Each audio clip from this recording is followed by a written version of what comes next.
Good morning, my name is Jackson Mills. I am a store manager for the Co-op. Today we're at the AGM. Everyone's excited, and today I'm going to be showing you around the marketplace and also interviewing a few of our guests. Let's have a look up here to see what's going on today. We've got members in, we've got members council, Co-op movement and stronger communities, so all fantastic. Now let's go and have a look over here. I think we have got Sue. Is it Sue? It is Sue. Hi, Jackson. Sue, very nice to meet you. You are one of our member pioneers. Tell me, what's it like being a member pioneer? I love working with my community and helping them, and it's great getting involved with young people in the playgroup and working with Wally Lions, working with Richmond People's Centre and helping them with their charity events. It's just great. And what is a member pioneer? A member pioneer connects people in the communities, helps them to work together and helps them to achieve their aims. I'm really good at finding things out and sorting out the little bits that need to be done. And I think the member pioneer role is a real inspiring role. You get involved in the communities. Sue, what's the best thing about your job? When we achieve something, when we raise lots of money for a project, when we succeed with what we're doing. Excellent. Very nice to meet you, Sue. Right, let's have a quick look around this marketplace. We are live, by the way. Have a look over here. We have got some performers from one of our academies. They are performing Whiz, and they've been doing it now for around 5 minutes. Let's have a look over here. We've got some lovely tables with lovely Co-op information on. And we have Sam from one of our local causes. Sam, are you going to show us some of those moves with that ball?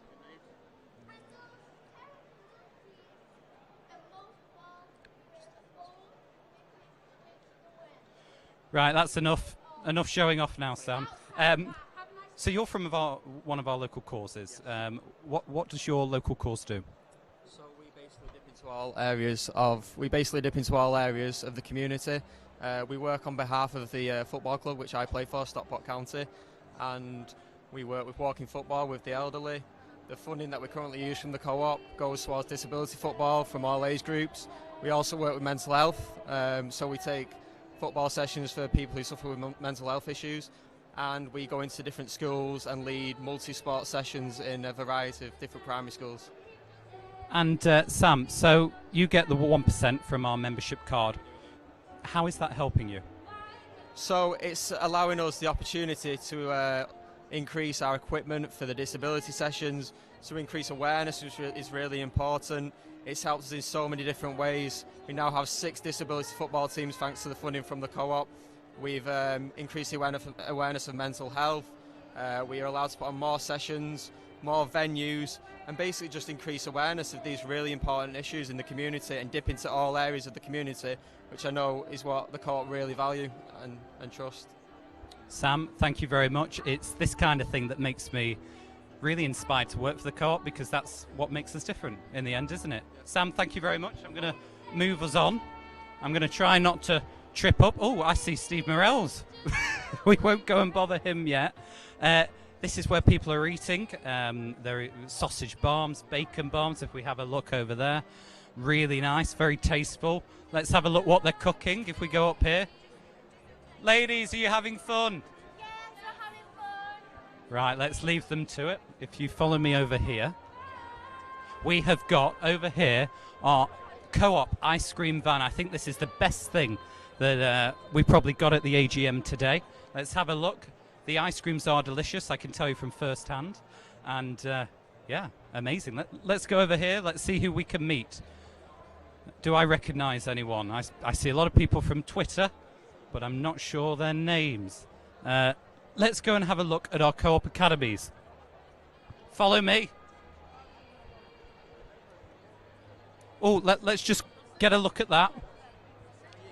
That machine right there is a plastic vendor where people can use that to recycle plastic. It's something we've recently announced, and yeah, amazing. Right, let's come and have a look over here.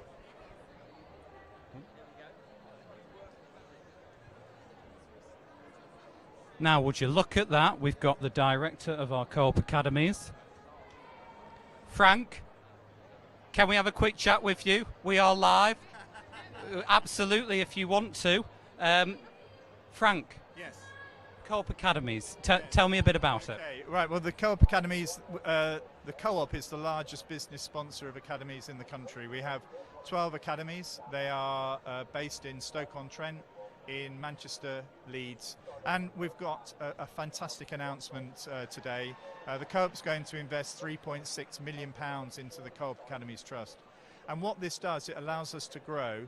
And while we grow, we're not sort of taking funds away from the academies that we currently have. So it's like a growth fund. It's not going on actual sort of pencils and paper. It's actually going on ensuring we've got the infrastructure to cope with that number of students and staff.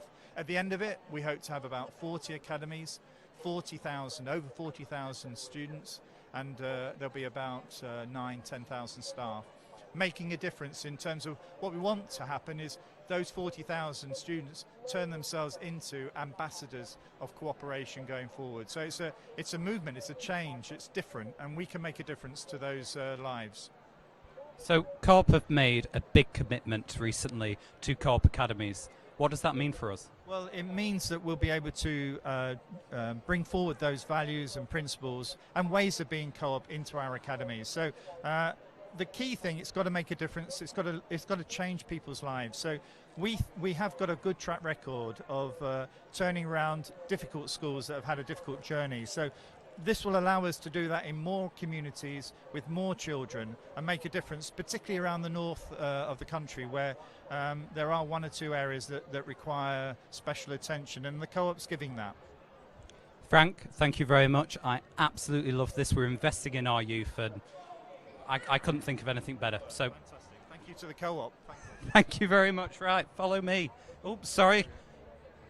My phone is buzzing. It's probably my mum. Hi, mum, if you can see me. If we have a look at some of these facts, so 40 academies we're looking to take on, investing £4 million into our Co-op Academies Trust over the next 3 years. Incredible.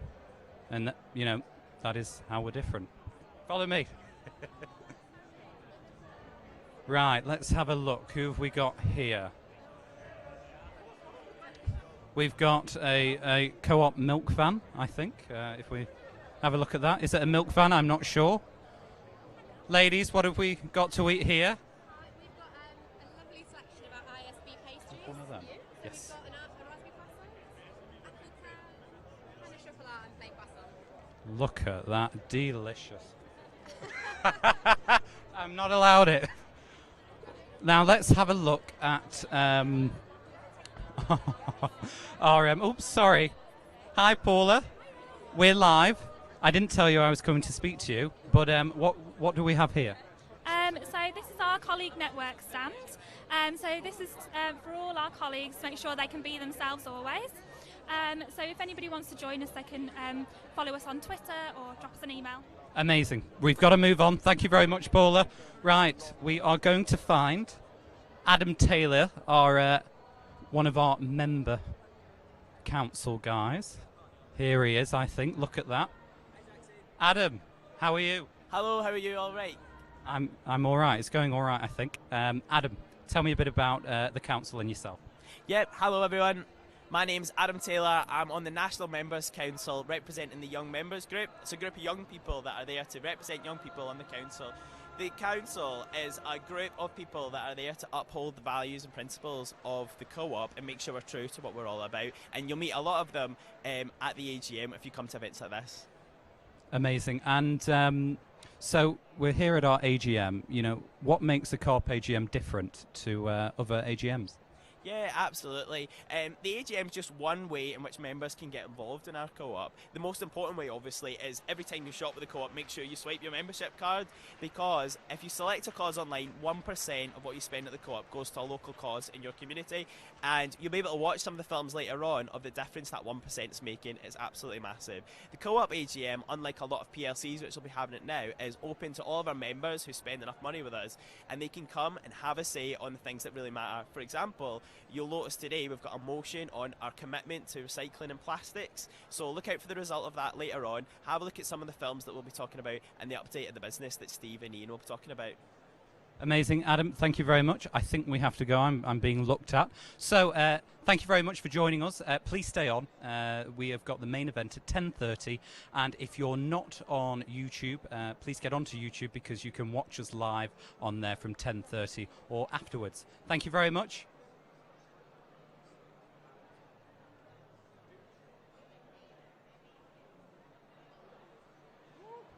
Are we done? My hand. Did that look and sound good? Was the sound over there okay? Yeah, it's all good, it's all good. Brill. Are we all right? Right. Brilliant. Yeah, it's cool. Yeah, no problem. Yes, All thank right. you. Thank you very much. Right, I know. go Well, and do my day job now. yeah, we will do. It's good, it's good. And having that bit of messing about, Yeah. that's what keeps it light and so Yeah. loud and everything. Yeah. No, it's exciting. I want to do it all over again now. Next year. Yeah, no worries. We'll get you a Anyway, job. nice to meet you. I'm sure No I'll see you problem, take care.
Morning, everyone.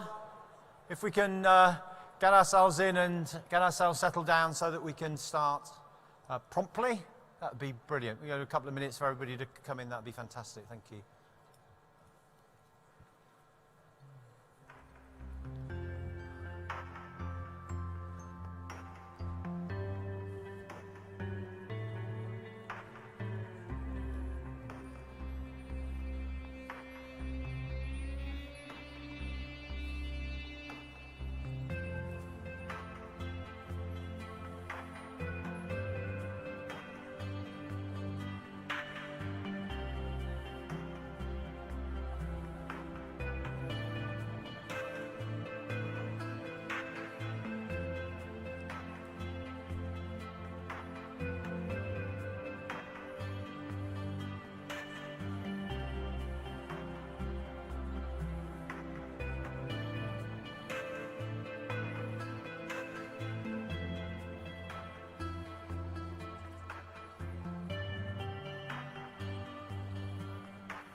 Huh?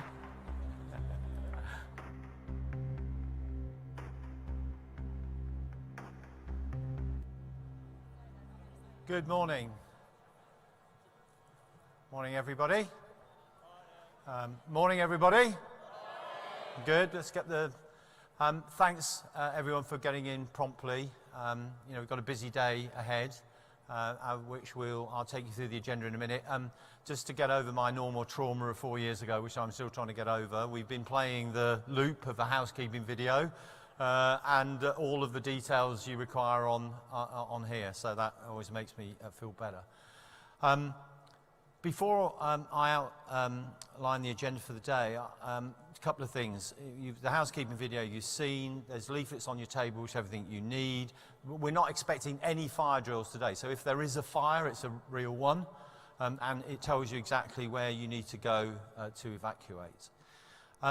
Before we start the formal part of the AGM, I just wanted to share a couple of pieces of very good news, or particularly good news, I think, for me, is I'd like to introduce you to the latest co-op member.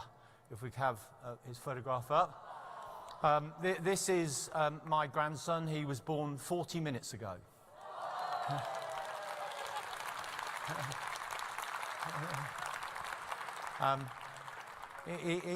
As you know, my dad worked for the co-op, I work for the co-op, and I hope he works for the co-op too. That would be a hat-trick of us. And perhaps one day he'll be here doing this or out in the audience as a member or member of the council or anything. So it's a great thing. He's actually £8 9 ounces. My daughter was in this shot. I spoke to her about 10 minutes ago, and she said, could we crop her out of it because she wasn't looking her best. But anyway, so that's and what a unique thing and an unusual thing that of all the days for him to be born, it's on the day of the CoopAGM. So if you believe in that sort of stuff, I do. It's a nice thing. It's a really nice thing. The second thing is we normally we do the member-nominated director results at the end of the meeting, which means that everybody who is in that election waits to see if they've got it. So they sit through the whole meeting wondering what's happening, and as they all point out to me, people look at them in odd ways as they bump into them, not really knowing what to say. Let me put up the results of the MMD election up front. Hazel Blears and Margaret Casey Haleford, who are the existing member-nominated directors, have been re-elected, and Pernilla Bond and Monica Birch were unsuccessful in their election. 2 points I'd like to make. First of all, it's great to have Margaret and Hazel back. They've been on the board, as you know. They've been very, very good non-exec directors and fully deserve to be re-elected. The second thing is that it's great that Pernilla and Monica put their names forward, because clearly our objective is to make these contested elections. They fought good campaigns and were unsuccessful this time, but we hope that they'll put themselves up, as will others, in the future. But if I could ask you just to join me in a round of applause for Hazel and Margaret on their re-election.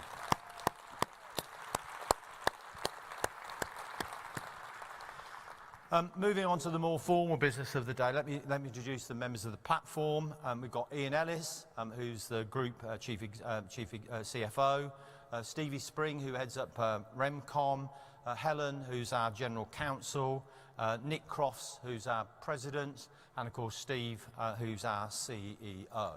And they'll be involved a lot during the course of the day.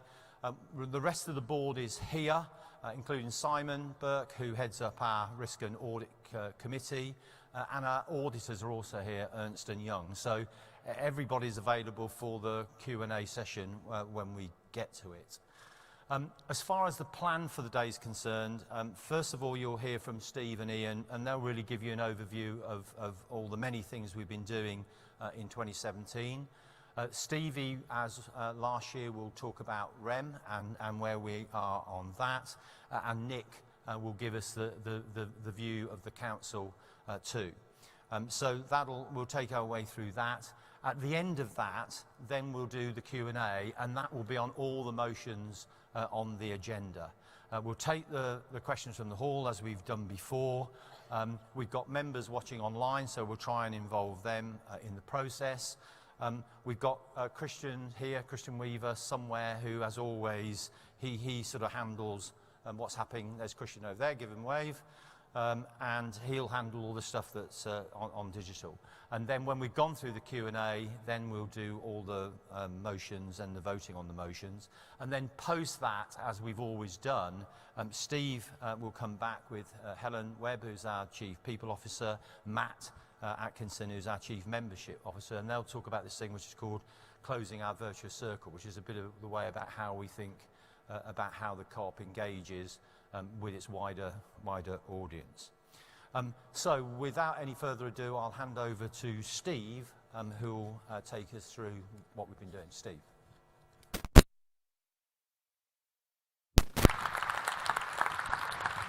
Thanks, Alan. Good morning, and thank you for joining us in Manchester today. Hello to those of you watching online. We know actually that we've got a bit of competition today. A certain wedding in Windsor and a football match kicking off in London this afternoon. But I've never been afraid of a bit of competition. The older members in the room may recall that we made Stanley Matthews football boots for the 1953 FA Cup final at the boot factory that we ran in Yorkshire. We used to pay Matthews some £15 a week for wearing them, more than actually he earned from Blackpool Football Club.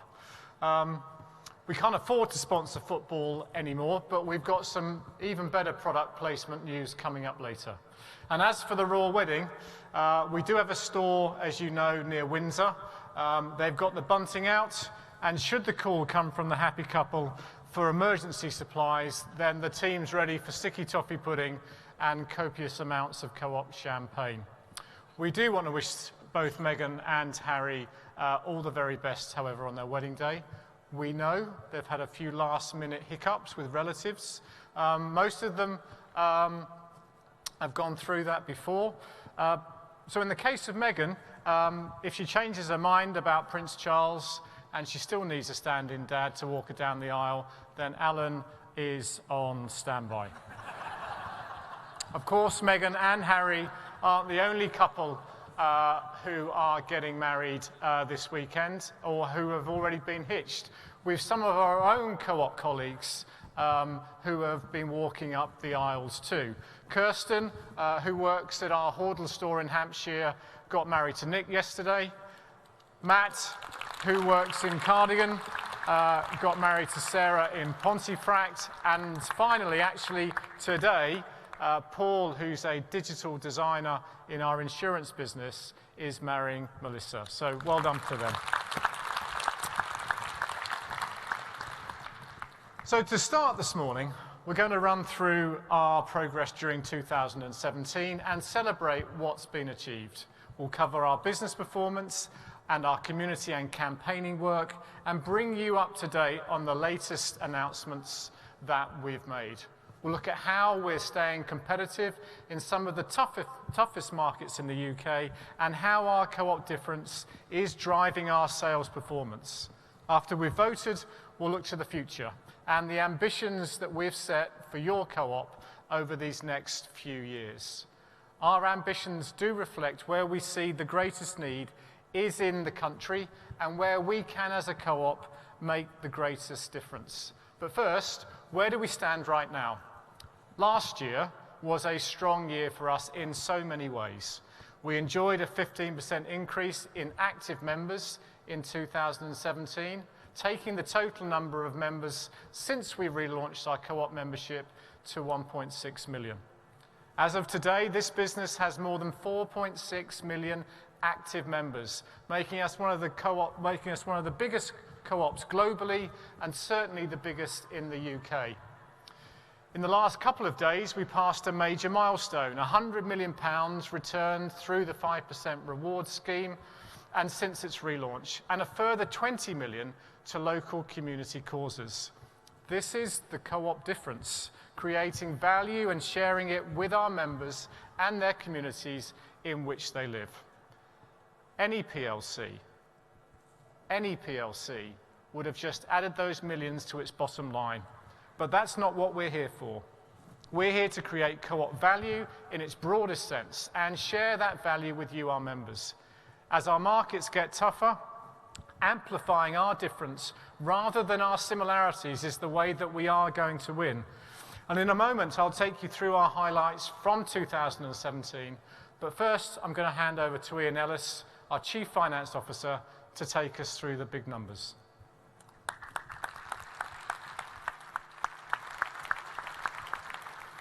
Thanks, Steve, and good morning, everybody. I'm just going to talk you through the headlines of our numbers for last year.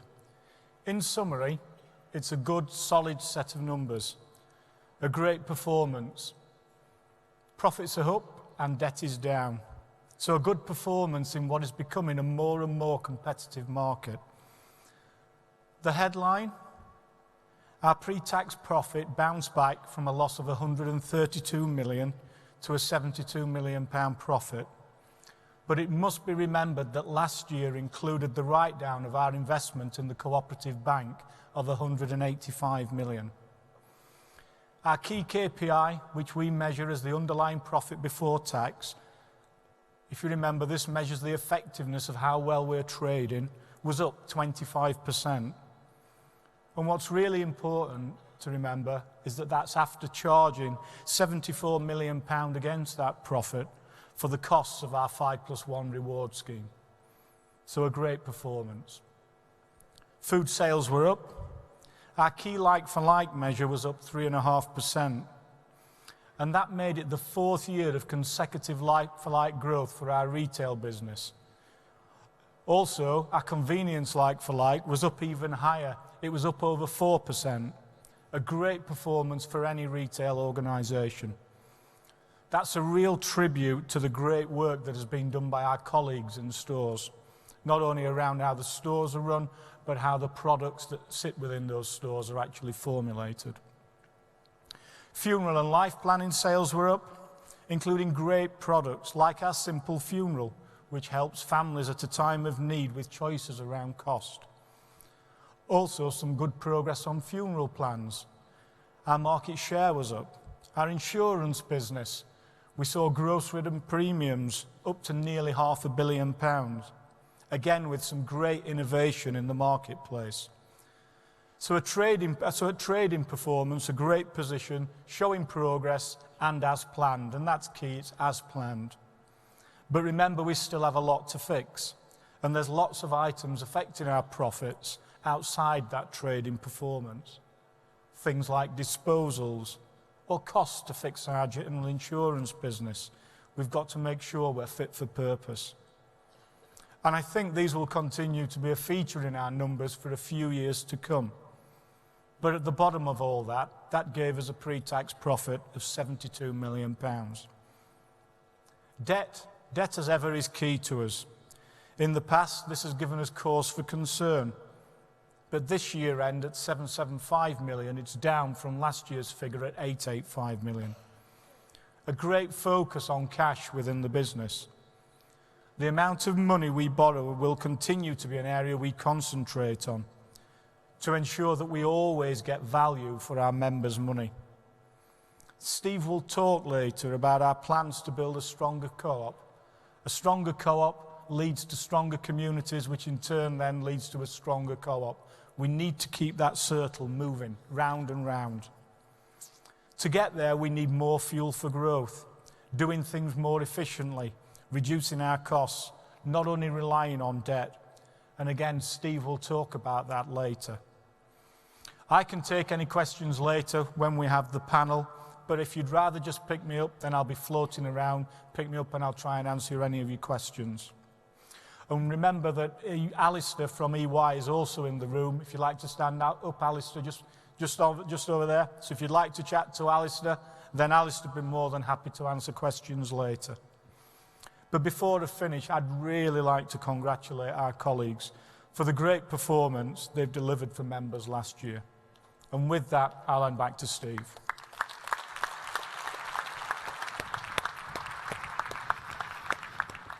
Thanks, Ian.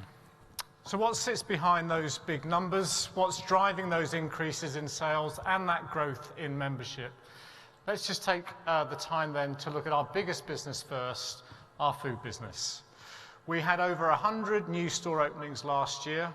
We're on track for the same number this year. I'm proud of all of them, but I have to admit that this is my favourite.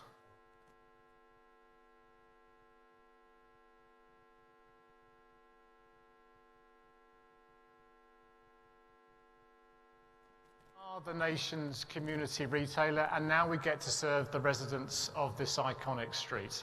This is arguably the unique product placement deal of the year, and congratulations to the food marketing team who pulled it off. I'm confident that the new Weatherfield customers will be really pleased with their purchases in their store. Now, last year, the quality of our food was acknowledged through more than 140 major awards, including a gold award for our Co-op champagne, which beat more well-known global brands, some of which cost up to 23 times more than our bubbly. We don't forget the basics, though. Just last week, for the 4th year in a row, we were recognised as the Sandwich Convenience Retailer of the Year. But occasionally, we do get things wrong. And I want to face into that issue that we've had recently with our suppliers. We're currently under the investigation from the Grocery Code Adjudicator for how we've been working with some of our suppliers. There are 2 issues. The first relates to the delisting of products, and the second to the introduction of benchmarking and depot quality control charges where we didn't give fair warning to some of our business partners. And I want to be completely honest with you and hold my hands up because we've fallen short on this. This is not the way we should behave, and we are putting it right. We've retrained all of our buyers, and we are strengthening our systems, and we have already given back £500,000 where we know we were in the wrong. When you're a co-op with values, at your heart, you have to get these things right, and we will do. When it comes to British farming, we did get it right. If you were here in the room last year, you'll remember that we announced our decision to back British farmers and British farming to the tune of £2.5 billion. You asked us to do that as a priority, and it means 100% of our co-op meat, whether it be fresh or frozen, is British. It means that we've also extended our seasons on British fruit and on flowers too. And in March, for St David's Day, we were able to announce there'd been a 20% rise in the sale of Welsh lamb since we made the switch last year.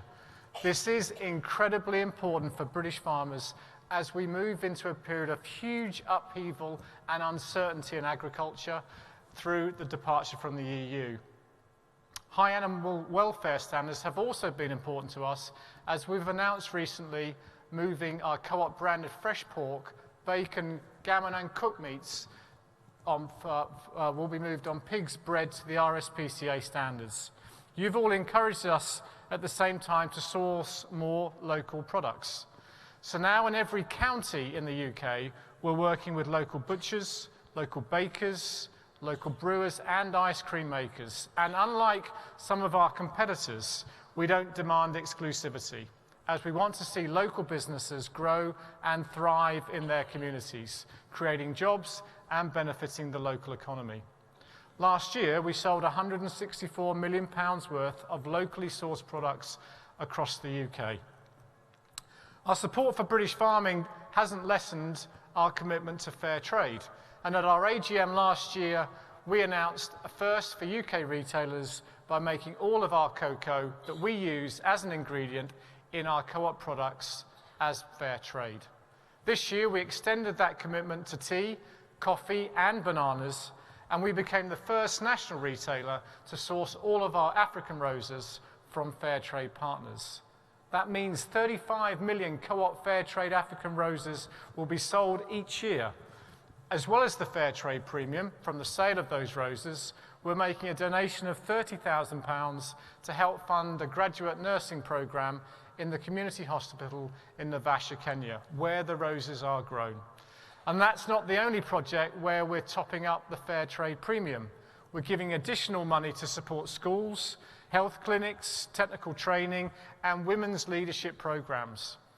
We're deliberately putting our focus on fair trade foundations, priority areas, but we're also maintaining our position as the world's largest seller of fair trade wine. We've added 3 new South African wines to extend our range further. And while some other retailers are backing away from fair trade, we're building on our success. Last year, our fair trade sales were up 14%. That's double the market growth of our competitors, and that trend is continuing. Now, many of you will know that Brad Hill is our very own Mr. Fair Trade. Brad's been leading our fair trade work since 1998, but he's taking early retirement after 38 years with the co-op. I know what you're thinking, he doesn't look old enough. But if you have an ethical life, then nature clearly is kind to you.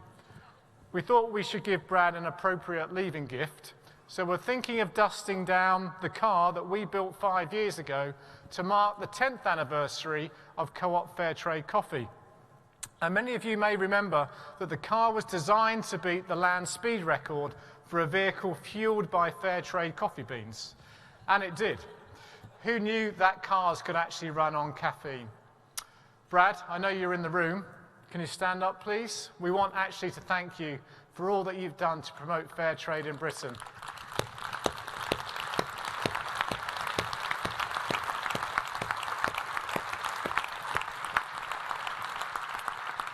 Now, tackling water poverty is another issue that we've made our own. And here's a short film that we made about how one of our water projects has transformed the life of a young woman called Dorcas. Maisha imebadilika, lakini kwa sasa maji ilikuja ile safi, tunakula poa, tunavaa poa, na shule tunaenda. Sasa kwa saa hii tumepata kiosk penye mamangu akuweka biashara yake, na zile profit zenye napata ndizo zatusaidia, tunaweza kukaa maisha poa.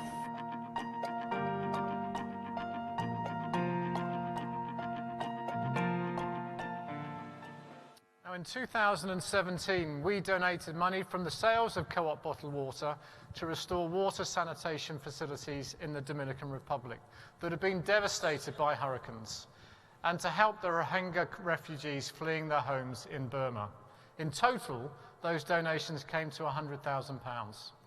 Through the sales of our bottled water, we're now giving more than £1 million a year to the One Foundation to fund water projects in the poorest parts of the world, and that's 30% up on our previous giving. We've also become a founder member of the new Global Investment Fund for Water. That decision will generate additional donations from the sales of non-co-op branded water, which will amount to £900,000 a year. Now, we know selling bottled water to tackle water poverty is not, however, without controversy. We all know that plastic is a global problem. And to address this, we're about to become the first UK retailer to use 50% recycled plastic to manufacture our water bottles. We estimate that by making this change, we can save about 350 million tonnes of plastic annually. In fact, 350 tonnes. 350 million tonnes would be one hell of a lot. These bottles will be slightly darker and cloudier than traditional plastic, so we'll see actually how customers react to them. We've also welcomed the government's call for plastic bottle return schemes, and we will be the first national retailer to trial this at our music festivals this summer. We've one of the machines in the marketplace where you can put your empty bottle into a recycle bin and it will generate a donation to our Co-op Foundation. If we roll these machines out nationally, they'll give you back a Co-op food voucher, which you'll have to spend in your stores. Last year, at this meeting, we committed to increase the number of product lines that use easy-to-recycle packaging to 80% by 2020. And we're on track to achieve just that. And we aim to get to 100% by 2023. And finally, we're working on a fully biodegradable paper tea bag, making us the first retailer to find a solution to the problem of plastic waste caused by the nation's favourite cuppa. We didn't need David Attenborough to push us to do any of this. We were on it already, in great part thanks to you in the room. So we're serious about plastic and we are serious about recycling, and I'll hope that you'll support our new motion on recycling put forward by the Council this morning. It's unbelievable that more than a third of food produced around the world ends up not being eaten. Something else that many of us feel is wrong are the number of food banks that exist in communities up and down the country, especially when it's often working parents that need help to put food on the table for their children. So at the Co-op, we are committed to tackling food waste, and we're committed to supporting communities struggling with that austerity. Most of the big supermarkets have means of redistributing unsold products. We've decided we can do it in a better way, a way that will help to provide more varied and healthier meals. So we've just launched our new Co-op Food Share, the first nationwide scheme of its kind by a convenience retailer. It starts from next week and will enable us to cut food waste whilst providing millions of meals a year to food banks and other good causes, tackling the effects of austerity.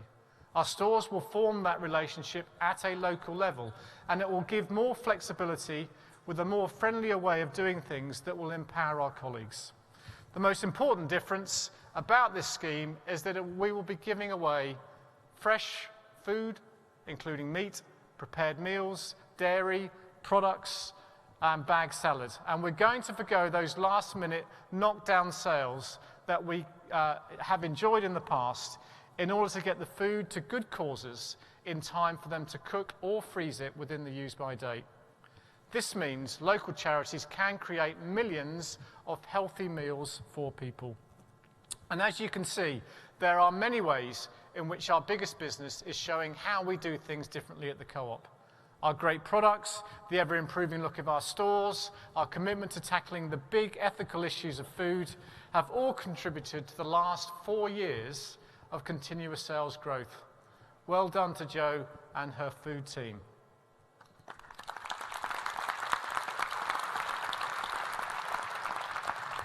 Now, in a moment, I'm going to move on to funeral and life planning. But before I do, I want to acknowledge that this coming week will be a difficult time for many people in Manchester, as we remember the Manchester Arena terror attack on May the 22nd last year. 22 people were killed that night. 10 of them were children or teenagers. And there seemed to be no one in the city who didn't know one of the victims or one of the hundreds of injured or just someone who'd been there that night. That was certainly true for many of our colleagues, and I want to send our love and our offer and our continued support to all of those whose lives were forever changed by what happened that night. Our funeral colleagues were at the scene very soon, carrying out their work with the utmost care and professionalism in the most upsetting and traumatic circumstances. And I want to thank those colleagues again, some of whom are in the room today. Let's show our appreciation.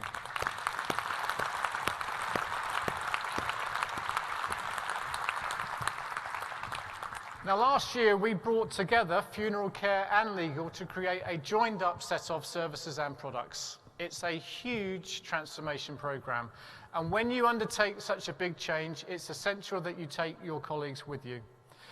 We know we've got to get a little bit better at that. As we move to the next stage of our changes, we're committed to doing things better and communicating more effectively. For the last few years, we've made funeral affordability central to our thinking, and last year we held our prices while most of our competitors raised theirs up. We also introduced our co-op commitment for those paying their funeral plans in instalments.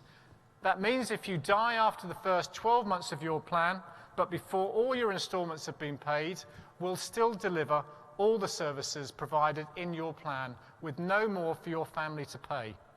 This is unique in the market and provides real peace of mind. Last year, we carried out nearly 100,000 funerals, up 2.5%, and much of that growth is coming from our clients choosing a simple funeral, our lowest price service at the moment. We opened 63 new homes during the year, bringing the total estate to 1,079, and a further 100 have been rebranded or refitted during the year. Our programme to brand our private name funeral homes as co-op should be completed by the end of 2018. And over the last 30 years, since we introduced our policy on child funerals, we've helped approximately 25,000 families by not charging them for our funeral services. We're not the only funeral providing this service, but last year we decided to go a step further, and we no longer charge our funerals for children aged 16 and 17. More affordability, greater choice, and an investment in technology and the facilities is what's driving the success of our funeral business at a time when this market is changing at an unprecedented level. And I'm pleased to say that last year the number of our legal cases we handled was also over 16,000. We're growing in this space, particularly in will writing and probate services. Thanks to Robert McLaughlin and his team for all they're doing. Now, last year our insurance business celebrated its 150th anniversary, and our aim, as it always has been, is to support our co-op members and make their communities safer places to live. On a like-for-like basis, our revenues grew by 8%, and we put our focus on pricing, on customer service, on product development and innovation. And one example of innovation was our launch of the UK's first online insurance chatbot that can give members an instant quote. We spent several years helping to make communities safer. We're working with Neighbourhood Watch to understand how we can help vulnerable homeowners who feel anxious at the thought of unexpected callers to their front door. So we've been trialling the use of smart doorbells, which allows homeowners or their relatives to see and speak to anyone at the front door from anywhere on their smartphone or on their smart tablet or on their PC. And our pioneering telematics technology continues to encourage safer driving habits and lower insurance premiums for young drivers. In 2017, we became the first major UK insurer to offset as a standard a proportion of our customers' carbon emissions when they buy a new motor or home policy direct from us. We do this by supporting carbon offsetting projects in places like Ghana, using new energy-efficient cooking stoves, which are also safer for the families using them. Our biggest news for the last 12 months has been the launch of our travel product. It's groundbreaking in how it treats support for pre-existing health conditions, and it helps give those people the attention that it needs on pre-medical issues before they go on holiday. From a personal experience, I know how important it is to give people that security. And what's made this particularly special is that we developed it by talking to you and understanding your needs. In other words, our members co-created it with us. Here's a short film starring Ben Fogel, who's been promoting the new product for us. How does it feel to have co-op travel insurance? a bit like this. Are we excited? How much Super. is that, Are we ready? Hey, don't get that. This one's on us. There you go. Thank you. Morning, girls. Hi, you alright? That's on us. Are you? There you go. Enjoy your flight. Thank you very much. Don't worry. This one's on us. Really? Enjoy your holiday. Oh, thank you. There you go. Helped by some excellent publicity, as you can see, we've got off to a great start. The team's got a target of 30,000 sales by the end of the year, so plenty of work for us to do. Thanks to Mark Summerfield and his insurance team. So that's our business performance, and it's only because we're running successful businesses that we can do much more for you, our members, your communities, and the issues that you care most about. We exist to make a profit, but it's a profit that allows us to make a social difference. It's our model of ownership that allows us to act in this way. And the more that our customers and our members recognise the difference we are making to them locally, the more we can champion the co-op and choose to shop with us and use our services. And I'll come back to this central idea of reciprocity that set out our ambitions later this morning. Now, last year, we spent more on supporting communities than ever before. We spent over £30 million to local causes, national campaigns and international emergencies. That's up £7 million on 2015 before we relaunched co-op membership. Through the 1% and the carrier bag levy, we gave £20 million to around 8,000 local causes selected by you. We've made several short films about the difference that that money's making, and I'd just like to show you one of them now. The full extent of what goes on here. They work with young boys who struggle at school. He teaches them like life skills in a way. The ones that come in here are coming here because I'm the last chance for them. Where the co-ops donated me some money, that's the first bit of money I've had, and that'll help me run one of my projects. We set ourselves up for 80 bikes. My students will repair them, and last year we gave out 3,200. You don't actually see the people, but inside you know they're going to enjoy it. And you see loads of pictures that they send back and they write letters. It feels good. A lot. Everyone's take. With the co-op, it's nice to know that at least a percentage of what we spend goes to charities and raises them up a bit.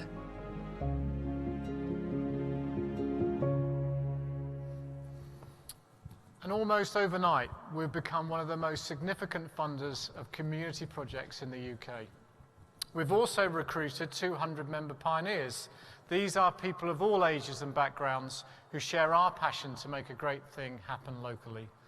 Member pioneers are unique in how they bring our colleagues, our members, and local causes together to find new ways to cooperate and get things done where we live. They listen and they inspire other members in their communities to get involved and help to arrange local activities focusing on the things that matter most where they live. And many of them are here in the room today. Give us a wave, please.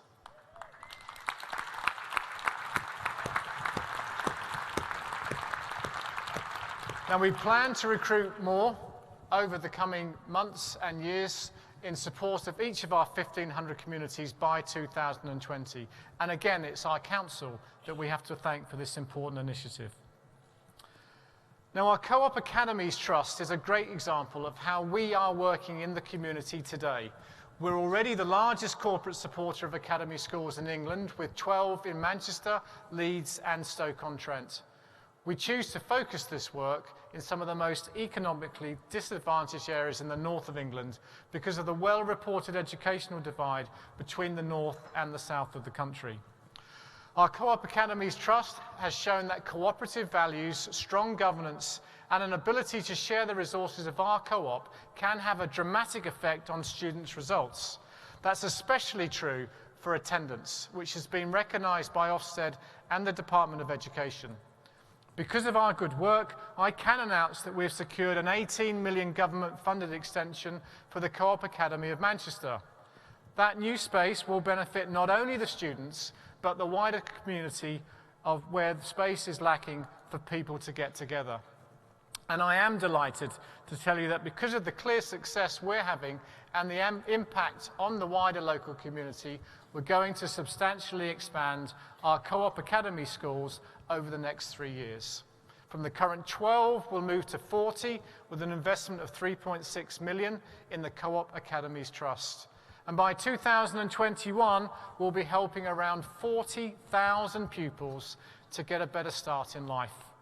We expect to welcome the first 3 of these new academies in Bradford, Manchester and Salford by the start of the new academic year. And with the financial backing of the Department of Education, we'll be establishing a new hub of Co-op academies on Merseyside, where we already have a cluster of schools wishing to join the Trust. Also from this autumn, we'll be recruiting students from our academies in North Manchester to a range of new vocational courses which blend high-quality teaching in schools with a role in the Co-op for 1 day each week. Helen Webb, our new Chief People Officer, will be telling us more about our apprenticeship plans later and how our academies can act as a pipeline. We have over 100 students with us today from those academies. They're keen to speak to you, so please go up, have a chat with them. They'll be drumming for you too, so you'll hear them and you'll know exactly where to find them. The way we work in local communities is a critical point of our difference that helps us to define our brand in the marketplace and demonstrate ourselves as cooperative in how we think and what we do. The same can be said for our campaigning work. It was a year ago in this room that we went back to our roots as a campaigning co-op. So how are we doing on that front? Loneliness has been one of our major campaigns, and by May last year, we'd raised more than $6.5 million to help thousands of people reconnect with their communities. Working with the British Red Cross, we've created community connector services in 39 locations across the UK. Our research told us that we should only focus our efforts on older people. Should not only focus our efforts on older people. Loneliness can blight the lives of all age groups, old and young. And so for the next stage of our work, we're looking to support young mums. New research says that a staggering 87% of mums under 30 feel lonely some of the time. And 4 in 10 told us that they felt lonely often or always. It was good to see this research getting national recognition. A couple of weeks ago, we announced that we'll be working with Home Start, a leading family support charity, to expand its community-based support groups, which help young parents who are lonely to meet, talk, and create their own support networks. You also voted for us to do more to help the victims of modern slavery, and there's no question that the Co-op's leading the way on this important issue and making sure it remains a national UK priority. We've been building up our Bright Future programme to offer victims of modern slavery paid work experience and the opportunity of a job in our businesses. And we're now calling on businesses to join us and provide even more opportunities. By 2020, we'll have helped 300 survivors of modern slavery into paid work, and we estimate about 100 will be working in our co-ops. We're also campaigning at a national level for the government to give more time for the victims of slavery to recover from their ordeal. And here's a short film we made to promote our call to support Lord McColl's private members' bill recently.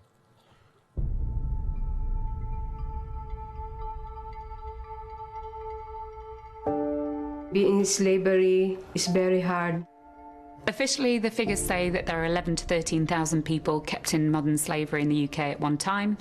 Most people in the field believe that it is above that, tens of thousands. What Co-op are doing is with work comes dignity. Project Bright Future is a pathway back to paid employment. I'm happy now to work in the co-op because everyone, they're nice and friendly, my colleagues. There's a new bill by Lord McCall that would change the life of every survivor of modern-day slavery. Currently, the government offers 45 days of protection. Lord McColl's bill would ensure that every survivor is guaranteed 12 months to find stability and have support at the same time. We can't ignore this life-changing piece of legislation.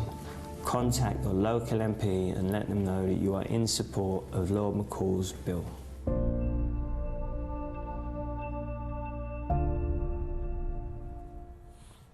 Now, after I showed that film at an event for young people at Brixton Academy a month ago, we had nearly 3,000 emails and tweets sent direct to MPs, and the bill is making good progress in Parliament.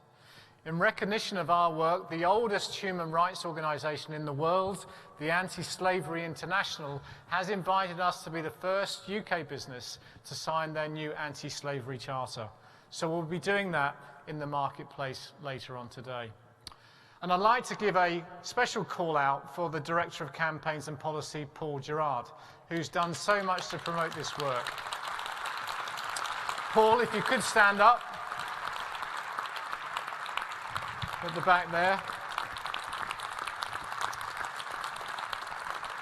Now, Paul actually does get all the best gigs to go to. He was speaking at the United Nations in New York the same weekend that I was in Kenilworth talking to the Co-op Retail Conference.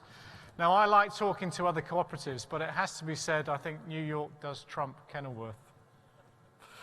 As we finish this update on campaigning, I want to talk to you about our advertising policy. We have a member motion coming up on this later, and I'd like to show you what I believe is another point of difference for us. This time last year, we began a debate on advertising, and we started it here at the last AGM with a workshop. It was in part a response to the Stop Funding Hate campaign, who would like us to stop advertising with the Mail, the Express and the Sun as a protest against their editorial line on issues such as immigration and sexuality. We think actually this is a more complex ethical issue than it may first appear. And you might be surprised to learn that all of the news headlines that I've shown you this morning, highlighting positive coverage of our community and our campaigning work, has come from the pages of the Daily Mail. The Mail's actually been the biggest supporter on ethical campaigns for loneliness, for plastic and for modern slavery. And they are championing the issues that we are. In fact, they are the loudest voice with the greatest reach on these issues, and we'd be foolish not to take that seriously. In addition, we need to remember that the Daily Express is now owned by Trinity Mirror Group, and the Sun is now owned by the Times. And all of these papers are sold in all of our shops, and they do drive sales. So we've chosen to do something that we think is far more effective than an advertising boycott, and that uses our advertising spend with much greater impact. We're going to face into this issue rather than walking away, and we're using our advertising spend to engage directly with the readers of the Mail and present an alternative point of view that challenges their editorial line on their own pages and to their own readers. Readers who we know are our own customers and some of our members too. So how exactly does this work? Well, we're using the thousands of local community causes being supported by our co-op members in villages, towns and cities across the UK to tell a story which celebrates a rich and diverse United Kingdom. Here's one example of the adverts we've been running. Let me just read it to you. Milk, bread, pizza, support. When you come to the co-op, you're buying more than food. Whether it's a loaf of bread or a funeral plan, you'll be doing something to help your community, making a difference every day to causes like Women Asylum Seekers Together in Manchester. And this photograph is of Rudo, a real asylum seeker who's been helped by co-op members, earning their co-op rewards and choosing to support that local cause because it means something to them. So I think this is an alternative way of campaigning, a different way of using our economic strength, a cooperative response that demonstrates what we stand for and who we stand with.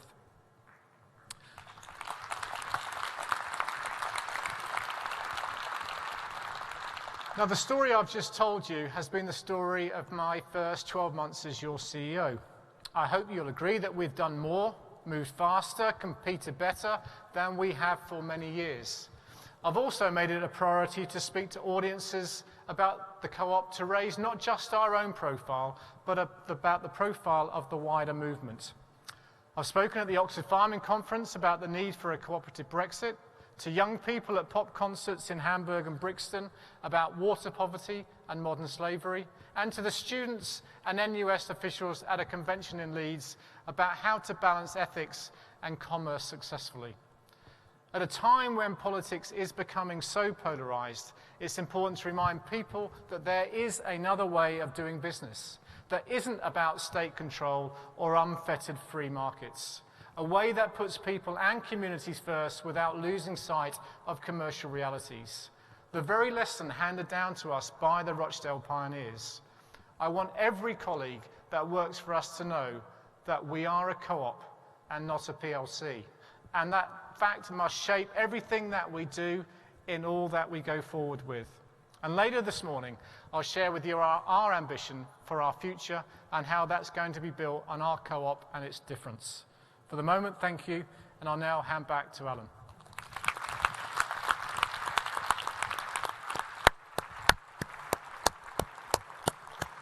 Thank you, Steve. You can hear and see from that, that's a real tour de force. There's a lot of stuff happening. We've accelerated our commerciality, we've accelerated our cooperability, and above everything else, we're not running away from stuff. Too many organisations play the politics, too many organisations run away from stuff. We don't. We're in the forefront of stuff, we drive stuff. That's why we're different. That's why we're a different way of doing business. That's why we're a better way of doing business. That's why we're a co-op, and that's why we're all here. And we should remember that. With that, I'm going to hand you over to Stevie, who will talk a little bit about what's been happening on the Remco. Stevie Spring.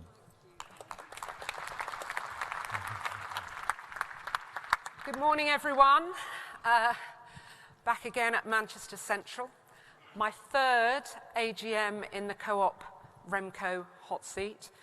Last year, some of you will remember I talked about the progress that we'd already made in rebalancing some aspects of our executive salaries.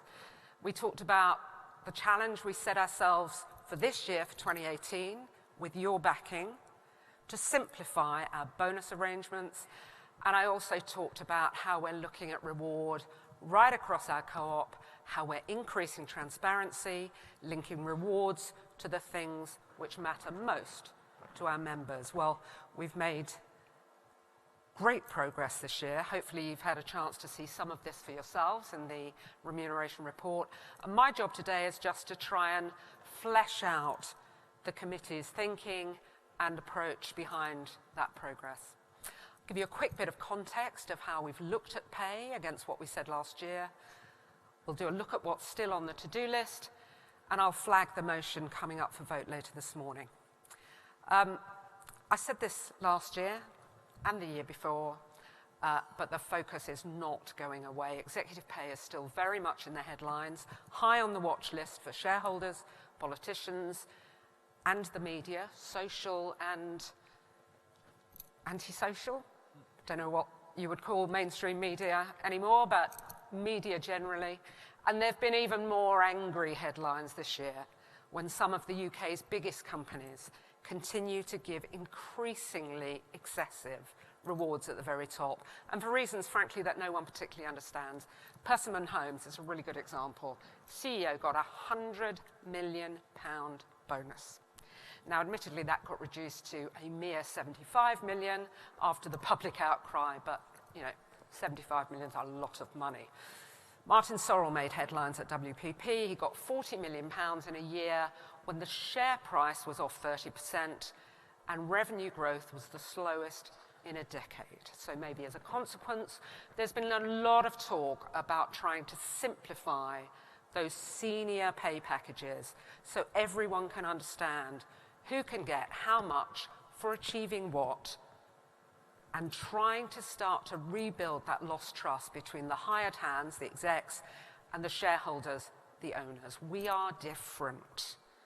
We're not bound by the same rules, and our members have different expectations, but we still have to compete for the best talent. We still need the best brains to run our very complex businesses against very strong competition. So we have to try and strike a balance to get a reward structure for all colleagues that's fair, that rewards high performance, and that reflects our principles and our values. And as we trailed last year's AGM, we've now changed our executive bonus plans, both to simplify them and to make sure that they are the absolute best fit with our business strategy. And we've made really good progress too in frontline colleague pay. So A lot's happened over the last 12 months, and let me just recap where we'd got to last year, because having got us through our own crisis, Richard Pennycook stepped down as CEO, and Steve was deservedly promoted, but with no pay increase, and that was despite substantial increases in both scope and responsibility, and ditto for Pippa Wicks, who was promoted to be his deputy. At last year's AGM, you voted in favour of simplifying the bonus arrangements for the executive, only provided that the total they could earn wasn't more than was available under previous schemes, and we'll come back to that. I explained how we invested more in frontline colleague pay, and importantly, how we didn't discriminate in paying lower hourly rates for colleagues under 25, or indeed for our apprentices, and that's unlike many of our competitors. I explained how we still paid for breaks for volunteering days, training, a whole host of other benefits which don't incur pay sacrifice. We introduced pay ratios last year, and we said we'd be reporting on gender pay for the first time this year. So, how much more have we managed to do? Where are we now? Well, first of all, and for the third year running, we have held executive pay. No salary increases for the executive. But we heard from Ian and Steve how strong the 2017 results have been. So no surprise at all, the annual bonus scheme paid out for the execs, and eligible execs earned somewhere between, or anywhere between 22% on one side, 86%, between 22 and 86% of the maximum. So, you know, well done top team, well deserved. Additionally, the 3-year long-term incentive plan, the one from 2015 to 17, that also paid out, and that scheme had a really, really tough financial underpin, covering net debt and EBITDA. And for much of the period it covered, it looked like not paying out anything. But I have to say, very good cost control, really strong cost management, and a 2017 sales surge. It meant that we hit stretch on the finances, which was a great result, and together with some really good reputational improvements and pretty good progress on membership spend, that meant that we ended up paying out 69% of the maximum, and I think that's a really appropriate reward for a strong performance. Going forward, Steve has already reduced the exec team to be more agile, more flexible, and to speed up decisions. He now has 6 supporting execs, down from 9 last year, and with a much better gender balance. We've had promotions for Jo, for Helen Webb, Helen Grantham, alongside new talent like Matt Atkinson, you'll hear from later. Importantly, all the new members of that senior team have packages substantially lower than the colleagues they replaced. Those colleagues who'd historically been incentivized to come onto or to stay on that burning platform we had back in 2014. The wider senior leadership population has also been reduced by about 25%, so we now have 30 co-op leaders, all heading up substantial P&Ls, and 35 enterprise leaders who frankly would all be director level in smaller companies, and all of them have been on both an annual scheme and the long-term bonus schemes. You voted, as I said, in last year's AGM in favour of simplifying those bonus arrangements. So what we've been doing is reviewing best practice from everywhere, but with particular reference to our unique ownership structure. We've been working on the chance to remove complexity and be clearer and more predictable and more aligned. We've been working on deduplicating measures across our current annual and long-term bonus plans. And we've been working on setting fair and robust performance targets that don't just reward or penalise for external forces beyond our control. If we look back at that Persimmon example, 100 million bonus, that windfall came solely because of the government's new Help to Buy scheme. So from 2018, we've moved to a single and more flexible plan, and the new bonus plan will replace both of those current AIP, Annual Incentive Plan, and the LTIP for all of our senior leadership team, all 75 or so of them. It will operate in a way not dissimilar to the current annual plan, but with obvious changes. We've obviously increased the maximum opportunities because execs won't participate in new long-term schemes. Very importantly, 50%, half, of any earned bonus will be deferred for 2 years. So it will only be paid after that 2 years if the executive is still working for us. So it's a really strong retention device.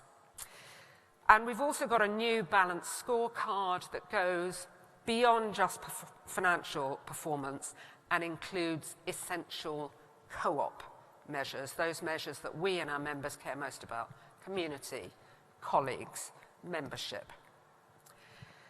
It's still got a financial underpin, and that means that if we don't achieve at least 90% of our profit target, 90%, high barrier, in that profit target in any given year, then the bonus plan will pay 0.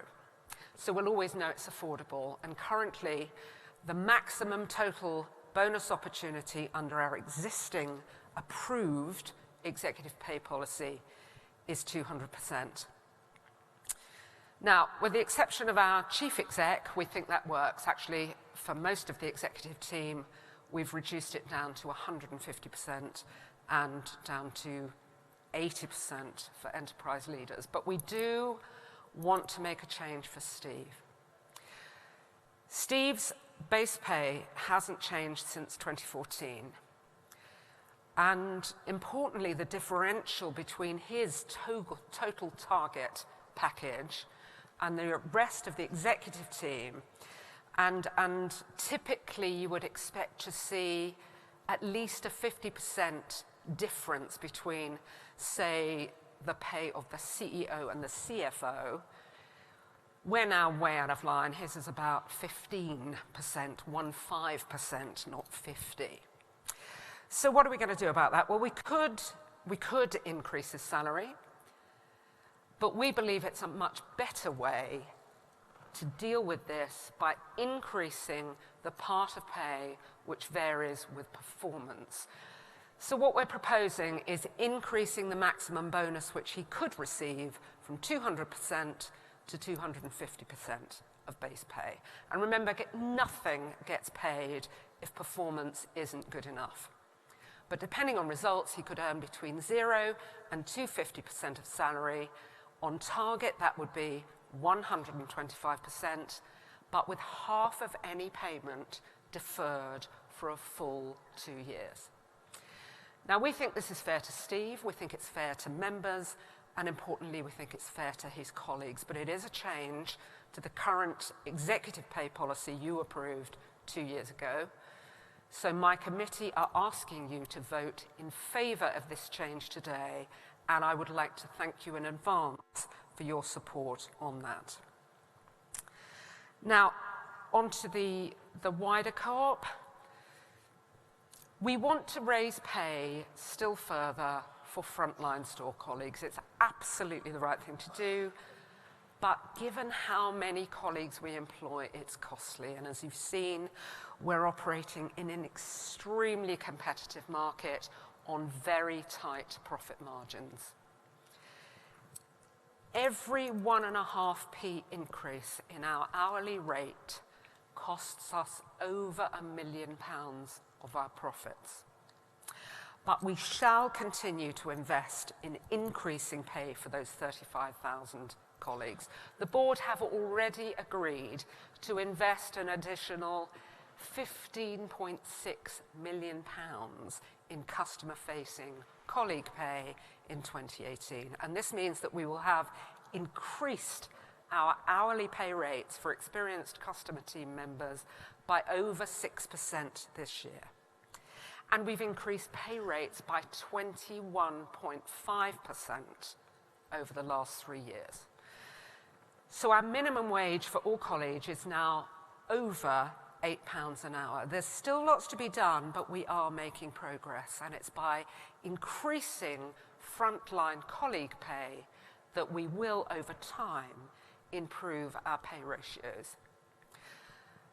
Last year, we published lowest to highest pay ratios, and they're in this report again, so we can track our progress over time. This year, it was 48-1, down from 51-1. You obviously double that for on-target bonus earnings. Later this year, the government introduces mandatory ratios, and we're waiting for the guidelines for that calculation, but it'll be something along the lines of CEO to average UK worker, whatever it is. We will publish that too from next year. In February, we also published our gender pay report. You'll have seen the results, nearly 13% median gap in main co-op, 8% in insurance. And that happens even though more than 80% of all our colleagues are on fixed rates of pay for the job, regardless of gender. But like all big companies, we have more men than women in our highest paid roles. Yes, more than half of our exec team are women, and that's great. And 50% of all our apprenticeships over the last 3 years have gone to women. That's also great. But only 30% of our top quartile jobs are taken by women. So arguably, what we have is a gender role gap rather than a gender pay gap. And all of us, led by Helen Webb and her team, are working really hard on all sorts of initiatives to try and reduce that. So to wrap up, over the last 3 years, this committee has been changing how we reward our executive colleagues. We've made significant improvements, rebalancing fixed and variable pay. We've simplified our bonuses, and we will continue to review those changes to make sure they work as we intended. But we do believe we're in a good place now, and we are set fair for the challenges ahead. We want to be ambitious. We want to grow our business so we can do more for our members, more for our colleagues, more for our communities. And to do that, we need to both recruit and keep more than our fair share of the best and most talented leaders. So we need a policy of reward that's clear, that's fair, that's aligned to our values. Our executives shouldn't be the highest paid in the market. We want more missionaries than mercenaries, but we shouldn't abuse their commitment to cooperation either. Look, getting the balance right on executive pay isn't easy, and not all members will agree with the choices we've made. But I promise you, you have a hard-working and experienced committee focused only on getting the best return from our members' investment in talent. So on your behalf, I'd like to thank that committee, and I'd also like to thank the Co-op Remuneration Group, ably led by Leslie Resniak. They've been fabulous this year, help, challenge, support, but genuinely useful, particularly with the new bonus plan. So thank you all for that. That's all I really wanted to say now. I'm around all day. Grab me if there's anything you want to talk about one-to-one. Otherwise, I look forward to taking questions shortly. Thank you very much.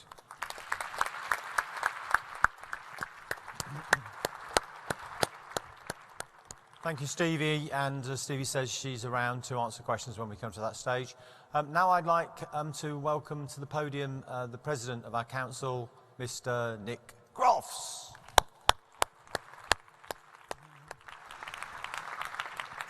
Thank you, Alan. You've clearly missed your career with an introduction like that. You could referee wrestling or something. So thank you and welcome cooperators. It's my duty to report on the work of the National Members Council.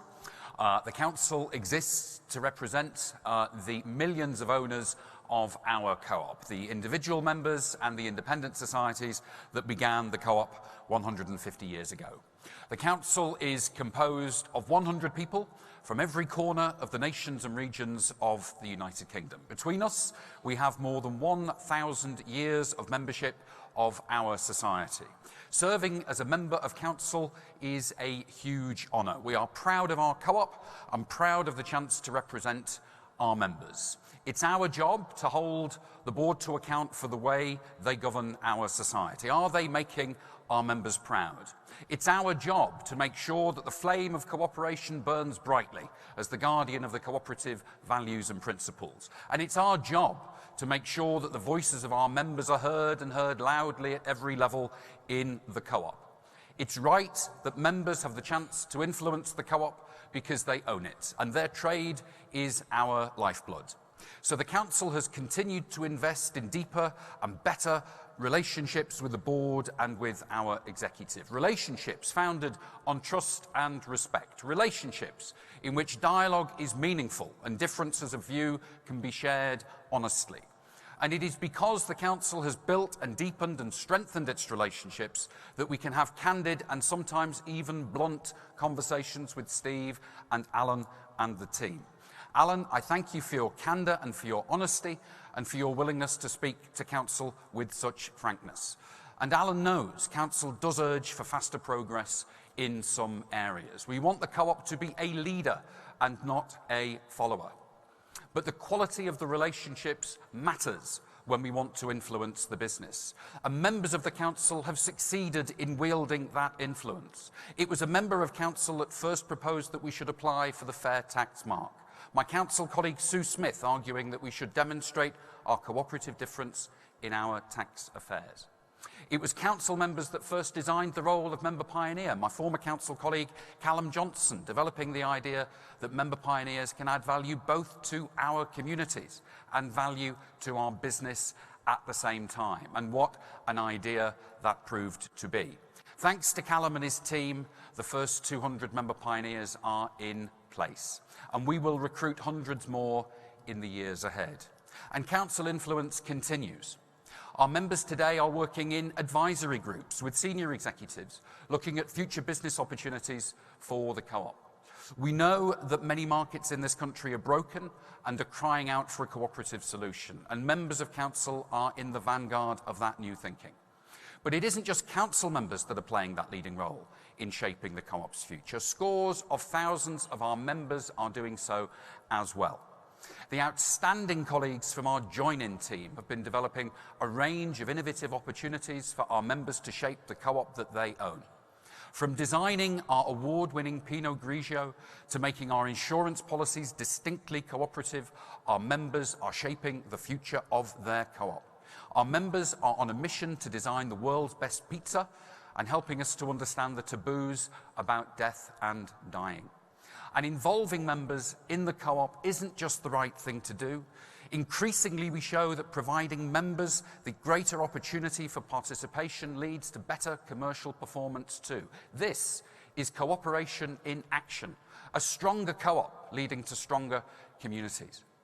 And every cooperator wants to change the world and make it better and fairer and a more equal place.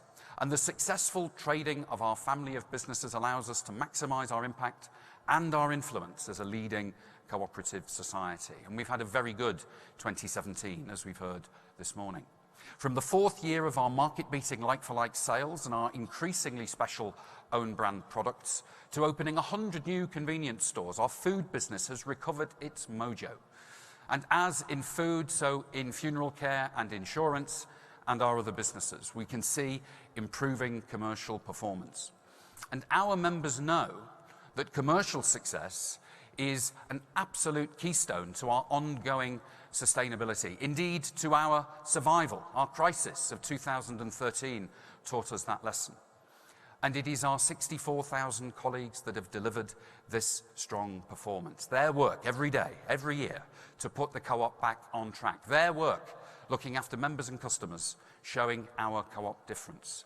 And our colleagues are the most extraordinary bunch. Take Karen Moore, an operations trainer from my home patch in Liverpool. Karen is the perfect example of a colleague that goes the extra mile, working hard in her role, but also going above and beyond. Karen recently organised a rapid collection for Merseyraid, a Liverpool charity that works with refugees and homeless people. A container was soon to leave for Calais to take much-needed provisions for refugees stranded in France.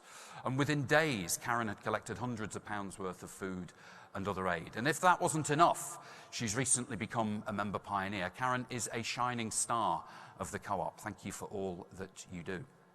And the best part of being president is that I get to meet so many of our brilliant colleagues who are doing so much to change the world.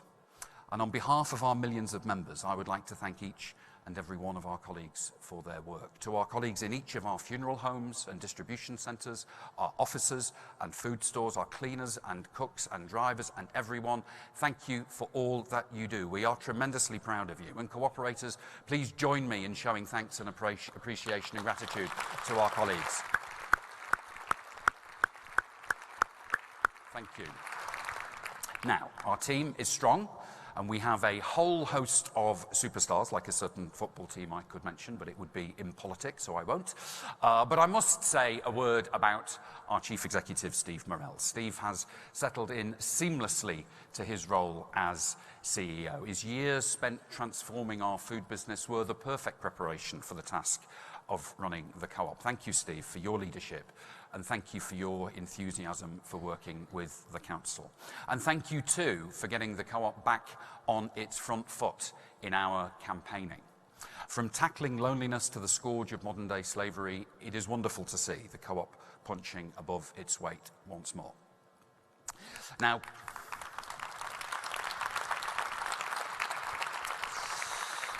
co-ops are democratic institutions, and of course that means elections.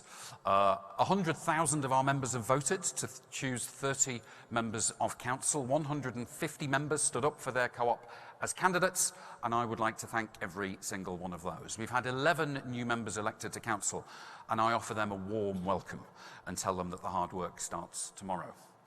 To the departing members of council, I offer you my thanks and gratitude for your service. Council members are passionate and knowledgeable and committed and determined. Take my council colleague Leslie Resnicek and her work with Stevie Spring on fair remuneration. Take my former council colleague Kat Rose and her work to develop new communication channels for our members. Or take my friend Frank Nelson and his precision, laser-like questioning of directors. All of our council colleagues add value, and I am very grateful to them for their zeal and commitment. Thank you, everyone.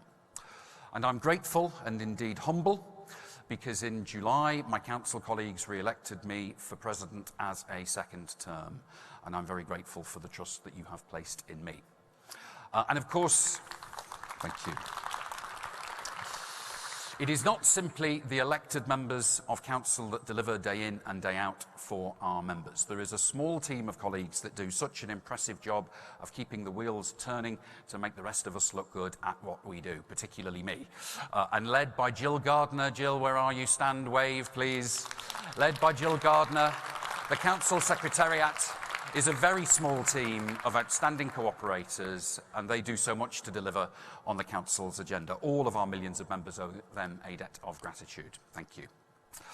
Now, the Co-op is an organisation with a proud and illustrious heritage. But proud as we rightly are, we are only one small cog in a national and international movement that traces its roots to 1844 and before. We are a movement founded on a simple belief that we can accomplish more by working together than we can apart. A movement of co-ops that are owned by their customers and their employees and run in their interests, not for private profit at any price. It was those pioneers in Rochdale and indeed in Fenwick who first demonstrated that there is a better way of doing business, and we stand on the shoulders of those giants. And it is a sobering responsibility that sits on our shoulders today to continue to demonstrate that people can come before profits, that we can do well by doing the right thing, that we can lead and make others follow. Cooperators, that is our mission, and it is one we must fulfill. And by working together, we will. Thank you very much.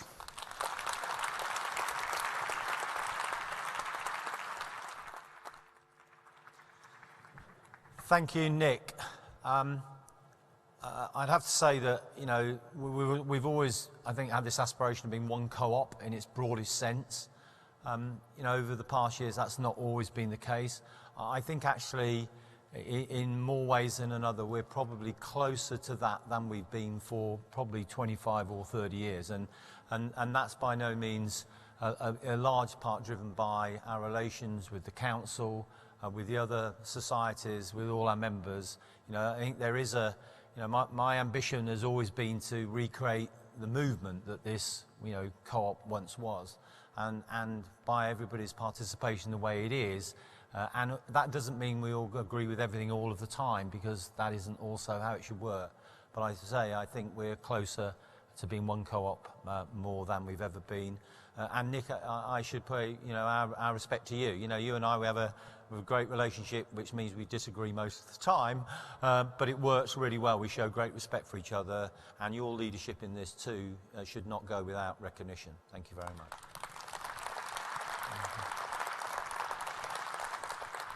So now for the fun part, we're going to move to the Q&As. As I say, we're going to work our way through it in the same way that that we're going to vote on things. So we'll talk about the business performance, then remuneration, any other issues or questions anybody's got on the report and accounts, and then on the motions. And if we've got time, we'll pick the other bits and pieces up.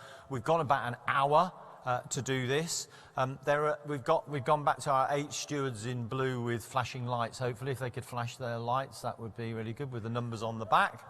It's very good. That helps me. I can't see a thing without it. We're trying to get as many questions as we can, and again, as always, if we don't get there, then we'll all be around afterwards, or you can email us, or whatever you're going to do. So we'll try and make sure that every single question is answered. As I say, we'll start with business performance. If I could ask you also to, you know, we want to try and get as many questions as we can. If we can keep our questions relatively brief, that would be great. And I've asked everybody to keep their answers relatively brief too, so we cover as many people as possible. So let's start off with business performance. Who's got any questions on business performance? We'll start with, is that a business performance number 2? Brilliant. The gentleman there. Thank you. My name's Colin Bastin from London, and I got up at 5 o'clock this morning to come all this distance, the lengths people go to for avoiding a royal wedding. And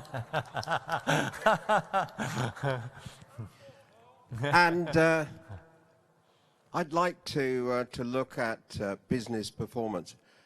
We have figures in front of us saying £9.5 billion revenue.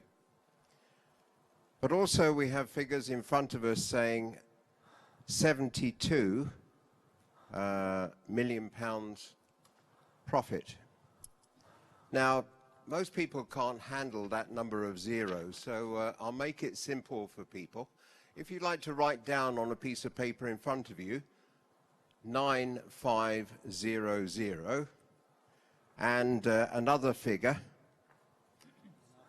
72, then you might see the difference between those two figures. And my calculation says 0.8% profit, 0.8%. Now, I know that from my retail experience that it's a very tough business, very competitive on the high street. But I would like to hear from our CEO how we are going to increase revenue, but also how we're going to increase profitable business. Because all the good works that we've heard this morning, and it's wonderful what our co-op is doing for the community. Fantastic. I want to see us making more money, more profit, in order to achieve even greater works for our community. Okay. So I'd like to hear how we're going to make profitable growth. So the question is, how are we going to get more profitable growth? Steve, do you want a quick go at that? Yes. And then Ian, you might want to comment on the profitability point. Yeah, Colin, thank you, and I'm glad you brought the weather with you from the south, because we can do with it in the north. There's a couple of important profit measures that probably don't shout out quite as much as those figures suggest. Clearly, we've put £61 million of profit into members' pockets. That's something that we've chosen to do because we're a members-orientated business, and I think that's important, and I wanted to call that out in the words that I said earlier on.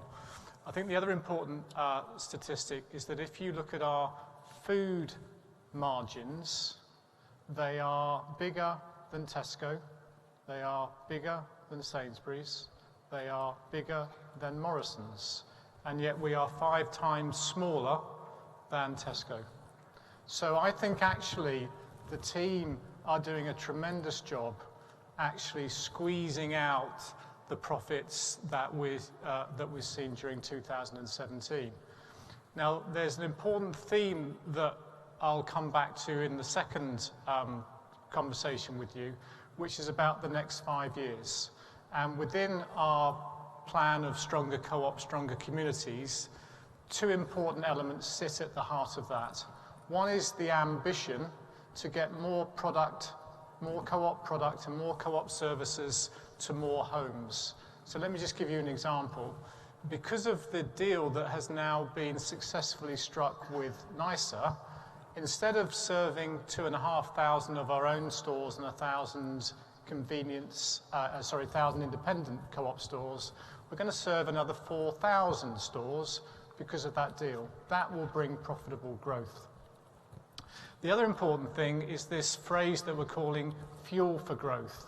We know that the centre has been too fat, and that it hasn't allowed us to grow the business. So we will remove costs out of the centre, which I'll talk to you about a little bit later, that I think will demonstrate to you that we have 2 focus lenses. One is to grow the top line, and one is to grow the bottom line, while still putting money into the hands of your pockets. Okay, good. 7, please. Hi, my name's Chris Matthews from East of England, newly elected to the National Members Council. There's little doubt that 15% increase in active members last year is great news.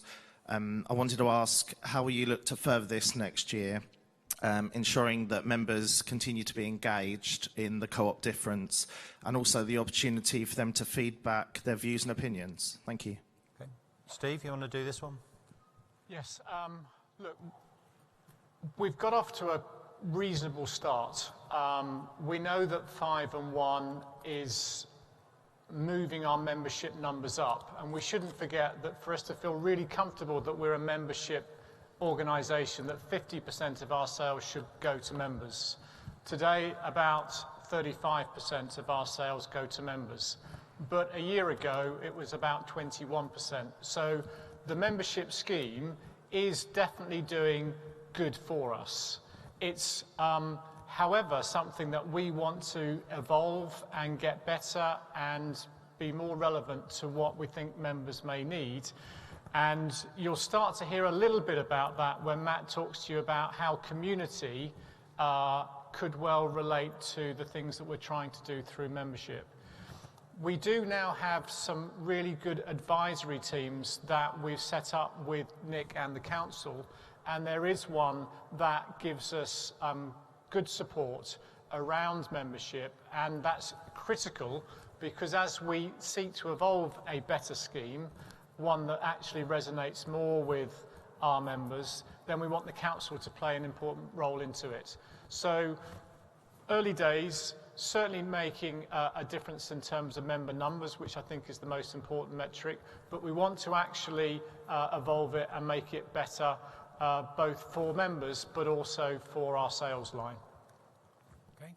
We'll do 8 then one. Thank you. Jim King from Salford. And I'm delighted that we have now got a co-op academy in Salford, and I would hope to see many more in our noble and ancient city. We are, of course, just across the river from where we attended this meeting. A couple of points, though. Very many years ago, the movement led on the reduction of plastic bags and so on. And now it seems to me we're catching up on this. It seems we sort of lost the momentum somewhere. And I think Iceland has probably stolen a march on us by saying they're going to go for 100% reduction in some of their plastics. Secondly, some time ago, I cautioned about the growth of the deep discounters. And I think one of them now has overtaken us in terms of turnover. And thirdly, Steve, I don't think you mentioned the potential threat of the Asda and Sainsbury amalgamation. And I wondered how we're going to respond to that, because I think there is a real potential threat here to us. Thank you. Okay, I'll just take a bit of that ahead of that. I mean, so in reverse order, the Asda Sainsbury thing will have some impact on the industry. There's not a lot we can do about it. It's 15 months away from happening. I'm sure it'll end up with store disposals. They're in the supermarket, superstore business. We're in the convenience business. And as always, what we can do is focus and impact the things that we control, not what other people control.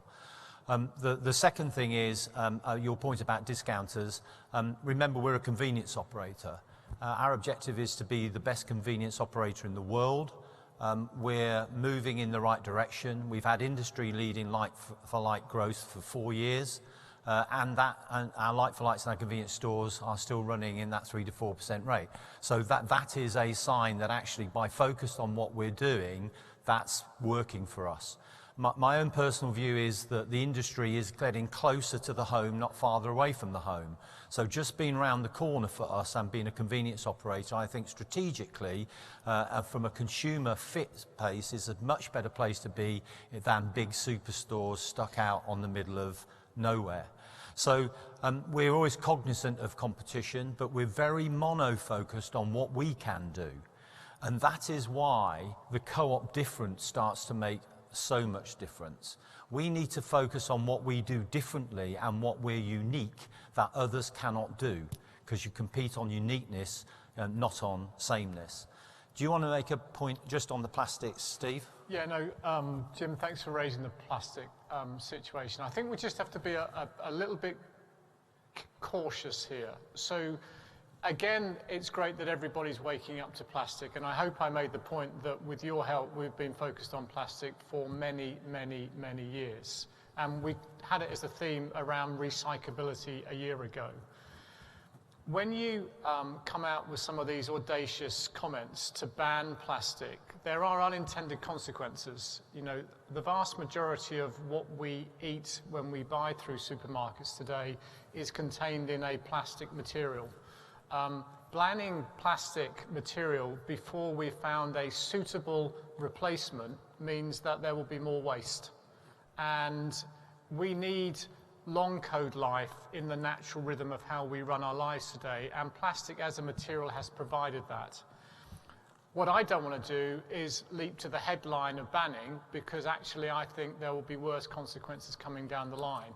What I want, however, to do is that we move forward in areas where we know we can make a real difference, like recycled units, or what I mentioned about our recycled plastic bottles, but go cautiously in the area of banning plastic. I think we just have to make sure that we don't end up in the wrong place. Of course, where we can make the change, we have. All of our pizza products are now in cardboard. And that was as a consequence of action that we took 12 months ago. So where there is no waste effect to the product, we will get out of plastic straight away. I just think we need to be a little bit careful about how there is an enthusiasm to ban something without some clarity about how it can be replaced. Okay, 2? Sorry, we'll go 2, then we'll go, oh, do you want to go 1? Okay, fine. Christian, have you got an online one? question is, how's performance at Co-op Electrical, and what are the plans for this business? And that's Gary Murr from Hertfordshire. Sorry, did you get that? I'm sorry, because I couldn't hear that. Can you just Sorry, no apologies. The question's from Gary Murr in Hertfordshire. He asks, how's performance at Co-op Electrical, and what are the plans for this business? Steve, you want to do the short answer on that one? So we're currently reviewing the performance of electrical. I think it's comes as no surprise. Our e-store business has found life tough since it started many years back. We're fortunate enough to have some ex-JLP members on the board, and we were talking about this yesterday. If JLP, John Lewis Partnership, could, they would not be selling electrical items today. It is a loss leader. We're therefore doing a review at the moment in terms of its relevance. It's less than 1% of our total turnover, and I don't believe it's made a single penny since the day we started. Okay, 2. In the light, my name is John Dawson, I'm from Taunton. In the light of the Asda Sainsbury's deal, can the co-op consider taking over the, the loss leading Spar shops? Because the Tesco have taken over a lot of the loss leading Spar shops and rebranded it by the subsidiary company One Stop. And also, I've had some sort of buying arrangement with the Spar and the co-op to try and get better prices from manufacturers for products. Okay, 2 answers. So again, what we we take a pretty strategic view of things. Our stage has been develop our convenience business in food. We continue to do that. As Steve said, we've opened 100 stores this year. Those stores are very, very successful. I mean, very, very successful. So our new store program works particularly well. We've done a lot of refit work back onto the Pioneer brand. We reviewed yesterday, actually, the financial returns from our new store program and our refit program. They are very, profit enhancing. So we like those 2 things, and we've got quite a big estate that we've got at the moment, with still quite a lot of tail of that estate that needs to be brought back to where it was, and they are in good locations. The whole idea of the NICE acquisition is to move us into wholesale. Again, we've gone with the business which we think is closest fit to us and with some real growth potential. We'll continue to look at how we develop our business, but I keep going back to the same thing. We're cognizant of what happens in a competitive sense. It doesn't drive what we do. We're the co-op, we're different, we're convenience, that's what we want to lead in. We want to play with our difference and our uniqueness, and we won't do anything that doesn't fit with that, because that's our strategy. We're not interested in what somebody else's is. I'll take one more business question. I know I want to pick this up because is Sean, where's from Sean from Chorlton? Is Sean around? Sean, I know you've got a particular question which we want to hear, which is about colleague safety, which is a big issue. So can I get Sean to do that? Yeah. Member Pioneer for Chorlton here in Manchester. 2 of our local stores have been raided recently. In one, a gang armed with machetes and a screwdriver made staff and customers lie on the floor while they robbed the store. In the other, staff were physically aggressed and threatened with knives on 2 occasions in April and May. The staff are traumatised. The Manchester Evening News reported this May that a co-op store in Manchester was hit on average every 6.5 days in 2017. And the co-op, with its many smaller stores, seems particularly vulnerable. Now, I know that the board and the executive are on this case, I'm sure. And I want to return to that. I have a question about that.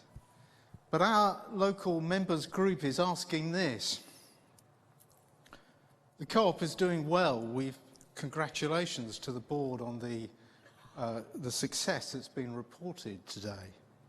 But have we got the balance right between business success and what's best for our members, both colleagues and customers, for whose benefit this society exists? We'd like to ask that question, and we think that staff and customer safety should be a performance measure, just as important as sales, surplus or sustainability.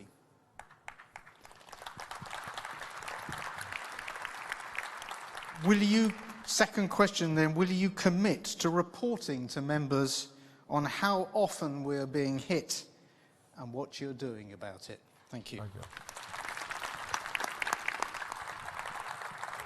Sean, I'm glad you asked that. I mean, let me tell you, of all the things that worry us as a board and me the most, this is the issue.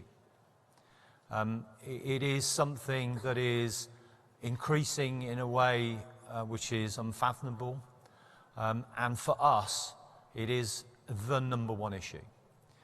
We had a long conversation about this yesterday because it's all right saying it's a societal trend. Well, that happens to be what it is, but that isn't our concern. Our concern is our colleagues, not what happens. And so, Steve said, I think we've done a lot of the basic things about CCTV, about training our colleagues, about picking the areas where there's significantly repetition of crime.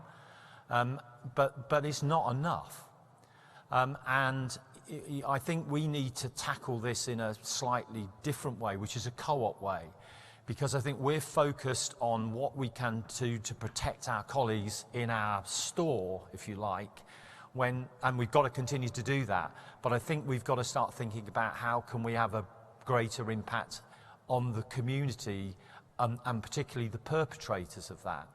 And we had conversations yesterday about how we can link up with, there are lots of different organisations now trying to tackle some of these issues. I mean, Victor Lord Adebowale is here, he will tell you is the police deal more with mental health cases than anything else. So this mental health and some of the loneliness issues are actually elements of what then results in crime in our stores.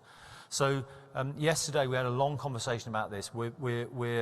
So I think we're going to try and broaden our reach and try and influence some of the things that affect this rather than trying to just manage it at one end.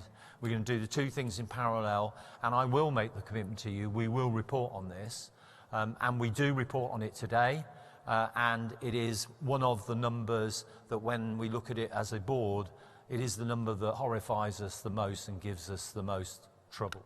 So I give you that reassurance. We will report on it, and this is top of our agenda, and we need to tackle it in a bit more of a co-op way as opposed to the way all the other retailers are tackling it. So thank you for that question. I think we'll have one more on the business, then we'll move to any REM questions. So why don't I do 6? I'm trying to go down the back of the room. Good morning, Mavis Holt, Manchester. I go along with what's said about safety, though I wasn't going to speak on that, because I've been at the sharp end and know what it's like.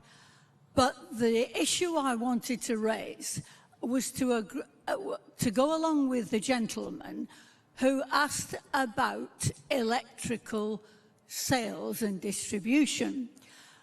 For as long as I can remember, and it's a long time, as you can see, the non-food side of the business has been the Cinderella.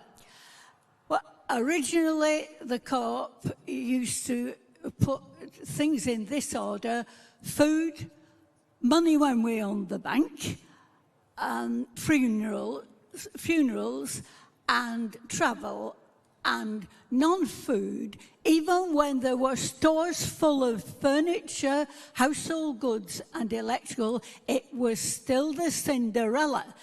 And forgive me, but if the board's complaining of non-results in electrical, I think you brought it on yourselves. I've asked this at previous meetings, and it doesn't seem to go anywhere. I know all about Amazon, but people can't buy household goods online. They're just flat little two-dimensional pictures. And people want to look at and try out, where, say, furniture is concerned, what they're buying, not just have a flat picture delivered. So I wonder what you're doing about producing, say, depots, if not stores, where people can try things out and see if you can't improve the sales. Thank you very much. Thank you very much. One of the things we talk about all of the time is what do we stay focused on? The electrical part of our business is tiny. As it's been pointed out, has never really made any money. Most people who sell electricals online also don't make any money. And therefore, one of the things we have to think about, well, where does this play in our total membership offer? Actually, what is happening is more and more people are buying electricals online, and therefore all the startups are starting their businesses not from a bricks and mortar position where they've got loads of overheads, but from a non-bricks and mortar position where they have no overheads, and it's more likely the startups that will grow in that sector and will be online, because they will be the only ones that will be profitable. Steve has made the point, we're taking a look at that piece of our business where it fits, and at some stage we'll come back to you. But I think the most important thing to say, it is a tiny piece of our business. And there is not a lot of demand from our customers or from our members for electrical products. So if we could I want to keep the thing is make sure we cover some of the other issues. So can we have some questions on remuneration? If there are any remuneration questions, then for Stevie, could we have those? Can we try number 8? Thank you. This isn't a new remuneration question, so do you want this now? Well, if you could just do it quickly then. It's a cheat question, but we'll let you do it anyway. Right, OK. Well, firstly, in answer to Sean's question about the problems, I work in the Magistrates' Court, and a trick that is being missed by the Co-op, and unfortunately they are the biggest target in respect of shoplifting and theft, as well as a victim impact statement, which they could do for individual staff, and I don't see many of those. They could do a business impact statement, and I'll happily talk to management afterwards about that, because I think that's something you should pick up. My question is in respect of member pioneers. Currently 186, I'm told possibly 200, but the target is apparently 1,500 of them by 2020. What is the actual prospect of getting anywhere near that target? Thank you. Steve, quick on this one. I'm very hopeful that we will have that level of pioneers against the timeline that we set. I think what we are recognising is that we might want to think about more of our existing colleagues that are in our businesses today taking up some of that slack. Certainly the 200 that we've got today and the quality of those people, and some of them are in the room today, brings a real difference to the society, and we're really pleased with it. But we have no less ambition than we have had about setting up this important difference. So I'm very positive and hopeful that we'll get there. Good, thank you, Steve. So if we can now move to any questions on remuneration. If it's not a remuneration question, then you'll come back to us at the end, we'll pick it up. 7, brilliant.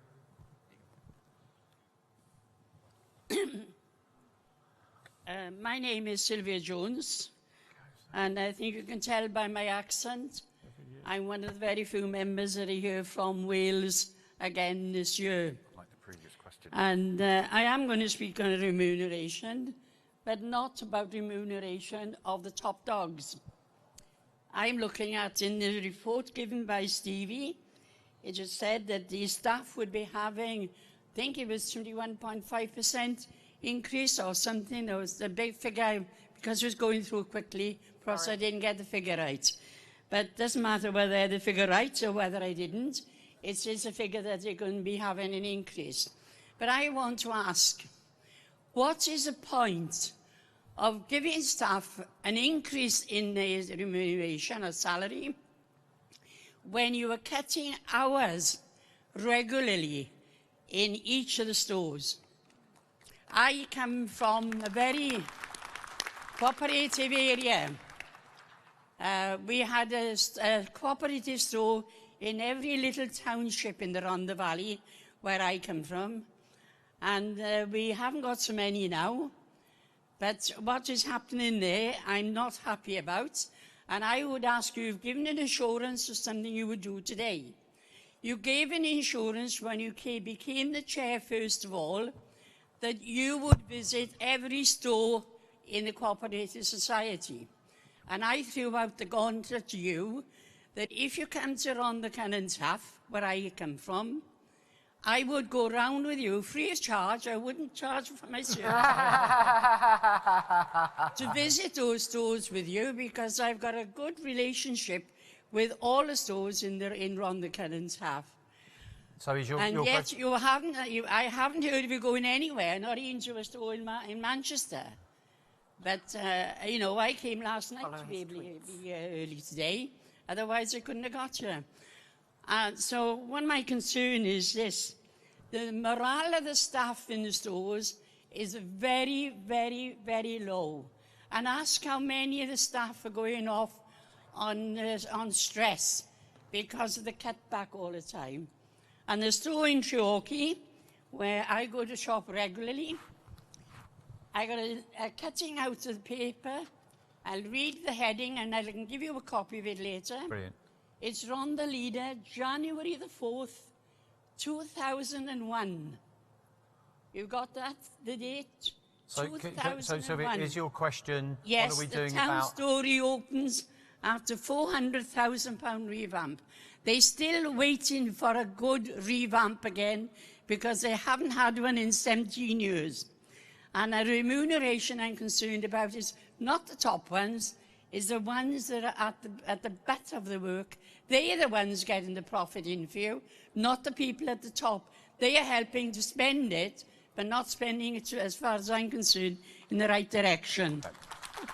So, two parts. So, first of all, when you talk about colleague pay, and then I might just say a few words about colleague morale. So, go on, you want to? Yeah, thank you, Sylvia, and welcome from Wales.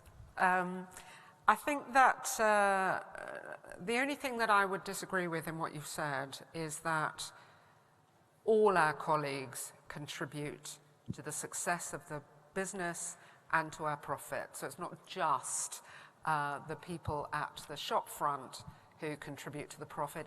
Everybody contributes equally. So we need to just be aware that we're not just talking about overhead next to me. Steve does actually help make decisions that make a difference to the profit. And the numbers that I'm sorry that I was too fast on. This year, frontline colleagues will get a more than 6% hourly pay increase. But the important number that I wanted you to take out of what I was saying this morning was that over the 3 years that this remuneration committee has been in charge, the executive has had a 0 pay rise, and frontline colleagues have had a 21.5% pay rise. Repeat, top layer 0, frontline colleagues 21.5%.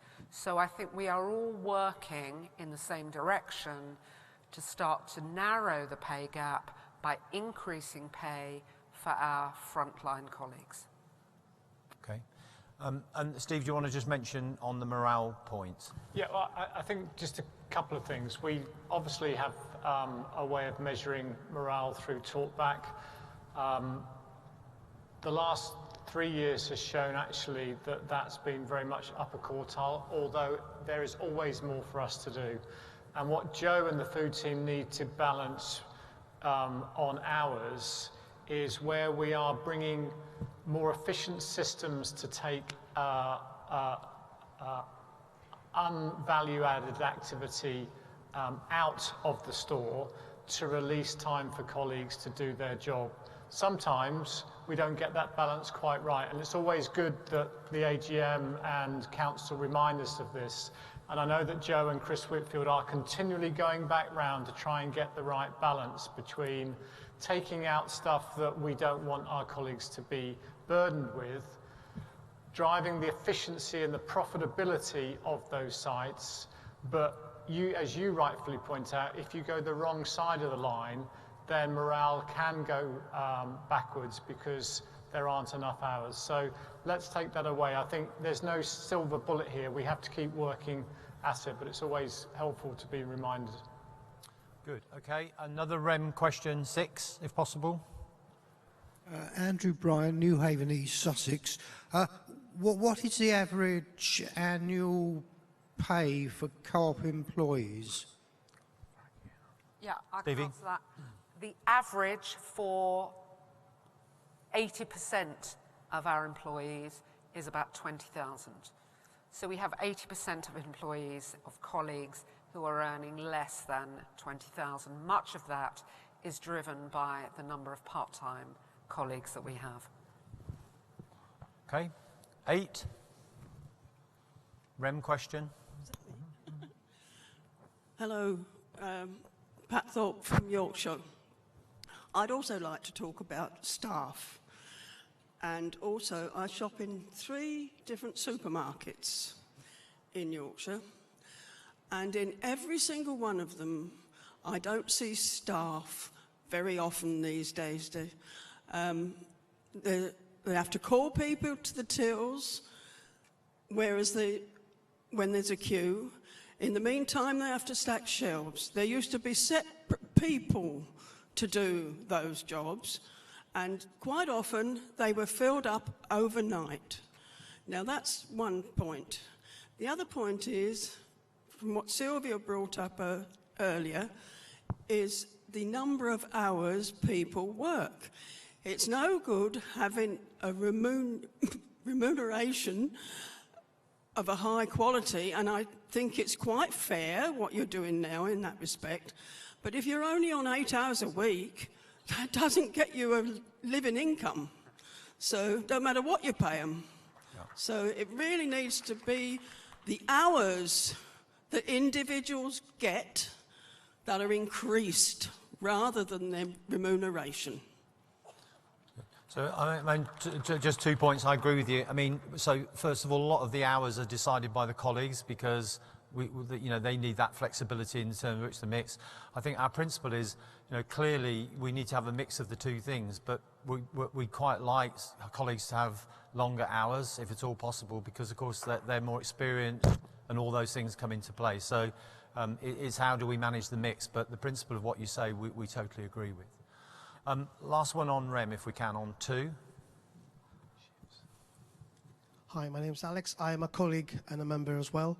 My question is very simple. I've heard Stevie and Steve as well about not mercenaries, about missionaries when we recruit.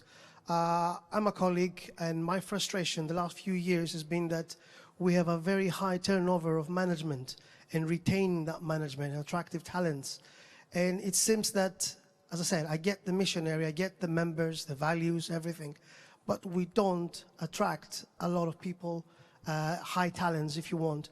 And I think we have to look into the bands of the management salaries, or at least the starting, or even, I don't know, the bonus scheme, the new bonus scheme that came is great. Maybe we could increase the percentage of what you can earn as a bonus, and if you don't, again, the same as the chief executives, nothing. But I'm really frustrated because we don't get to retain. We have the apprenticeship schemes, we have a lot of new ways, new ways of working in the day-to-day life, but still, I don't see, every year, I have the same question. How can we get more better talents, and how can we retain them? I think. Okay, Steve, do you want to do a quick one on that? Can I just say something first, which is hard You can. to say? Go on. I've been with the co-op for 3 years now, and I think the senior leadership team that we have at the co-op is world class. I think we have in every senior position best in class. Not just Steve, but the whole team that we always report on. So I think that, yes, we've had some ups and downs and movements across, and I think the stability at the senior level has been largely about our choice of changing. And I think we have now upgraded to the best team that we've ever had that could stand scrutiny to any other organisation, not just any other retailer, anywhere in the world. So I think we should be very, very proud to have that. And one of the things that we're trying to do is to make sure that we retain them. So that's the first thing I would say. And then, Steve, do you want to talk on the management? Just to build on that, where we've got a lot of work to do in the turnover of our businesses with colleagues on the front line, and there is a new way of recruiting that Helen Webb has been championing that is just due to come into the business. In truth, we have actually relied on a recruiting model that was down to the store manager to put a notice on a board. And sadly, when you recruit at that level, you know that you're not probably going to get the people that you want. We also do have a number of students that come for periods of time and then go back to university and then come back again, and we've got to make that a lot easier for them. But it's alongside diversity and gender, it's arguably the most important aspects of our people plan. It is of no value to members' money if we are losing people out the door as quickly as they are coming in the front, and we know that, and we will get that a lot better. Good. And just so again, at board level, we see the turnover numbers of colleagues, shop floor colleagues and managers and everything else, and the absence that, for me, it's a critical thing. It's a measure, actually, of the morale in the organisation. People come, people don't. Since Helen's taken over, we put a few things in. It is actually our labour turnover has started to decrease significantly. Yes. So, again, I don't, it always sounds as if we feel very defensive. On this one issue, it's something, again, that the management team have gripped. We can see it in the performance. It's critical to how we are, and therefore, you're right to raise the point. Yeah. So I just want to move on and keep through into the motions. I'd like to now move to any questions on changes to the rules, political donations, plastics, or responsible advertising. I know there is a colleague here, or Colin Bain, who I know wants to ask a question about responsible advertising. Colin, are you around? Are you around? Good. Over there. Would you like to ask your question? Okay, thanks very much. To introduce myself, I'm a long-time member.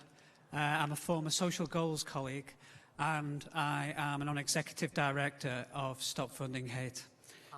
As the proposer, it's a real pleasure to speak to this motion. First off, thank you to the National Member Council for supporting our motion, and congratulations to the 200 other members who backed the motion. And of course, to Stop Funding Hate itself for its coordination and its mobilisation. It's no small feat tabling an independent member motion. Well done everyone here, by the way. The member motion evidences a healthy democracy in action. So this motion notes the concern of the United Nations and others that some UK newspapers are fueling and legitimising prejudice and hate crime. To quote the United Nations, referring solely to the UK press, history has shown us time and time again of the dangers of demonising foreigners and minorities. It is extraordinary and deeply shameful to see these types of tactics being used simply because racism and xenophobia are so easy to arouse in order to sell newspapers. The Sun, the Daily Mail and the Express have been specifically singled out for criticism by the United Nations.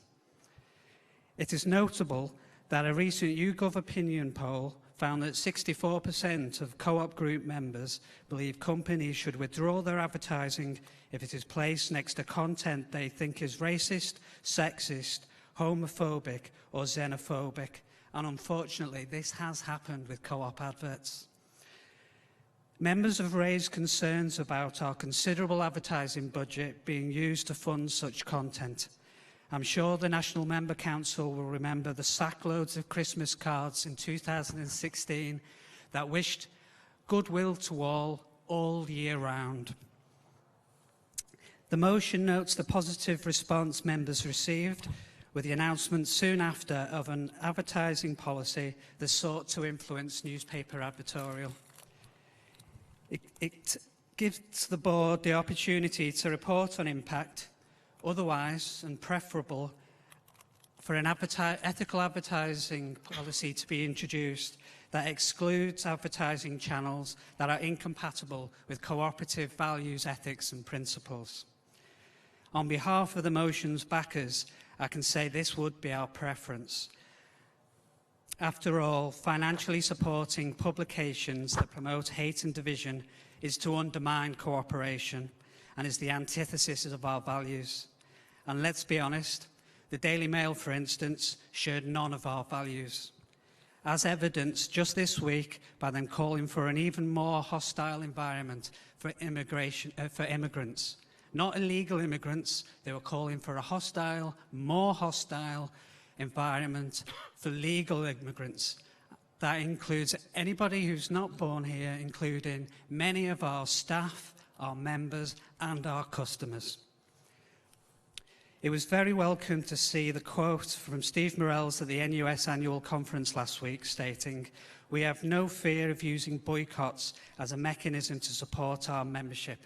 And I'd also like to thank the board for not opposing this motion.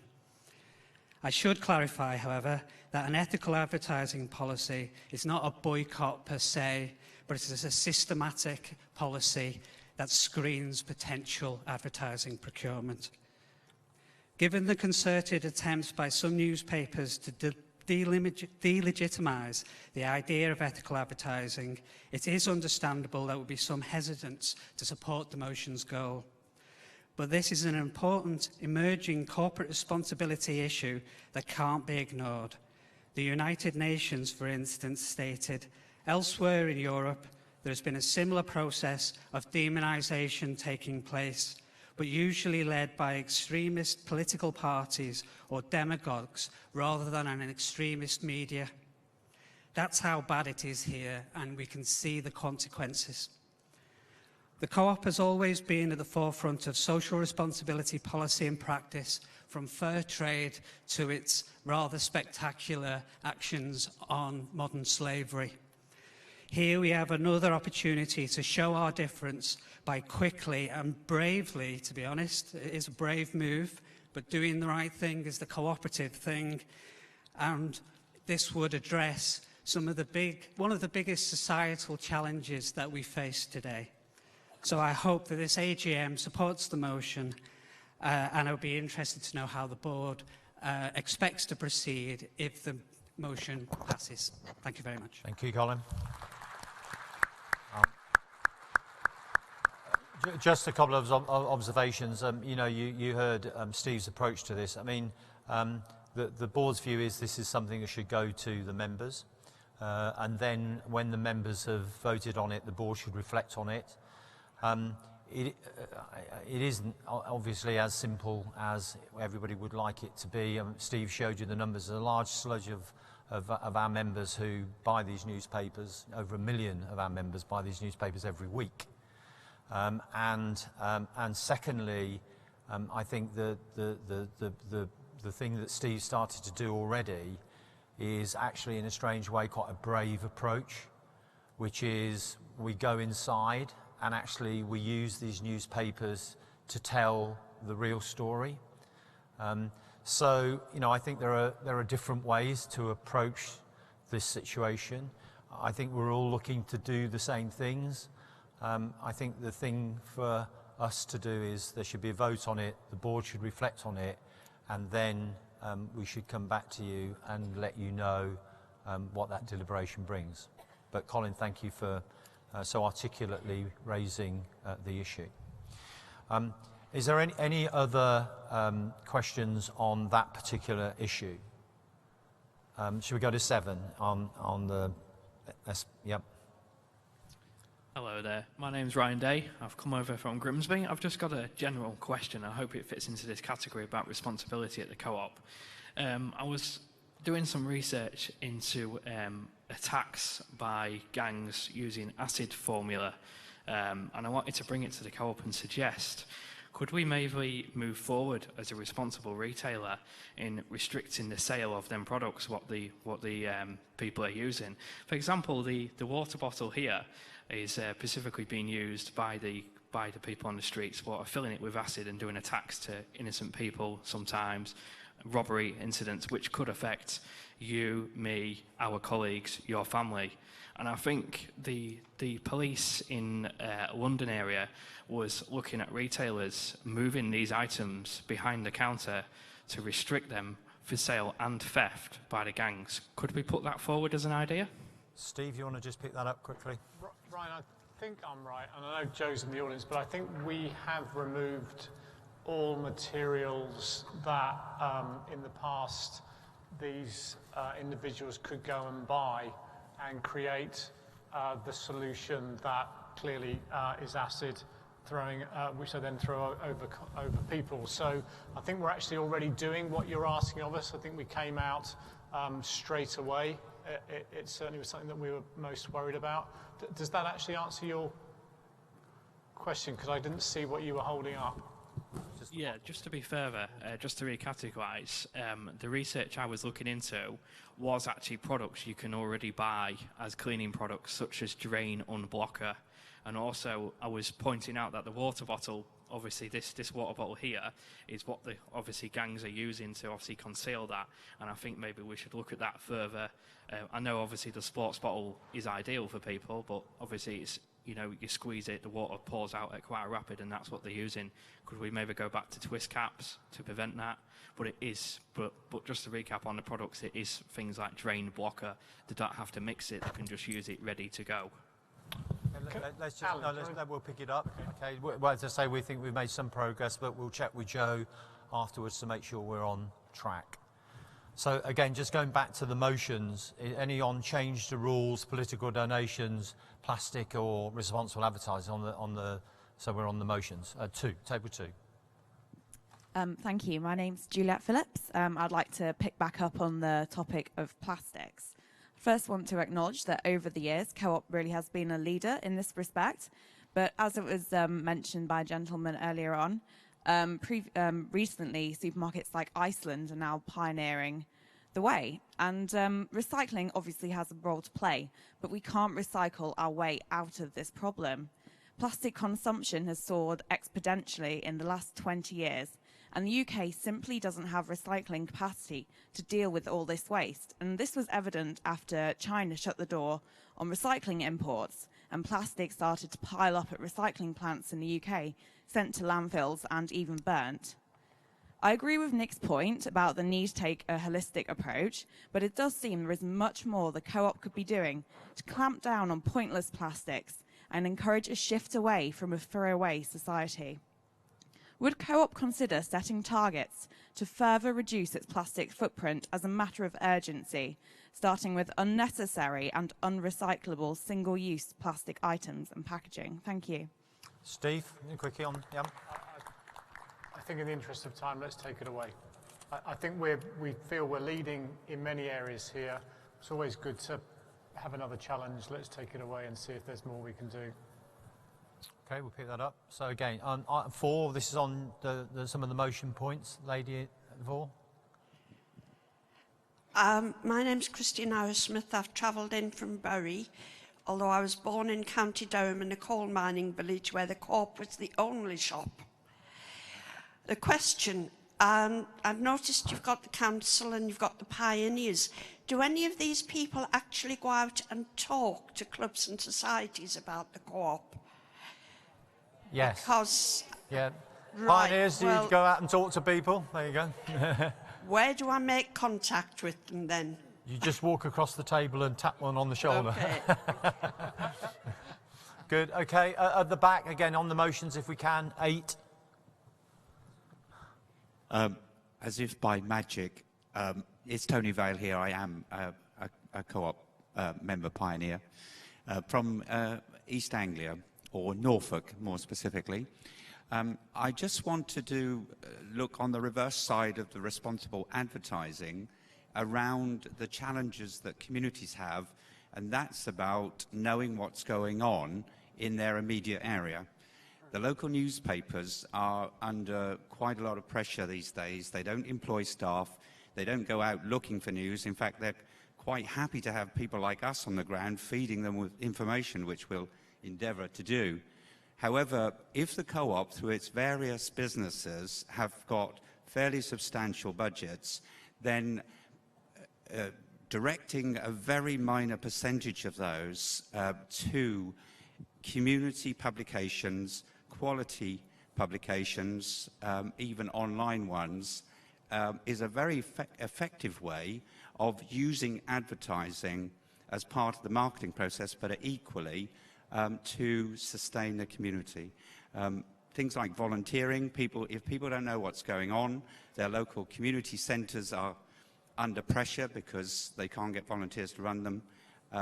People don't know what's going on, and the local information sources are very important.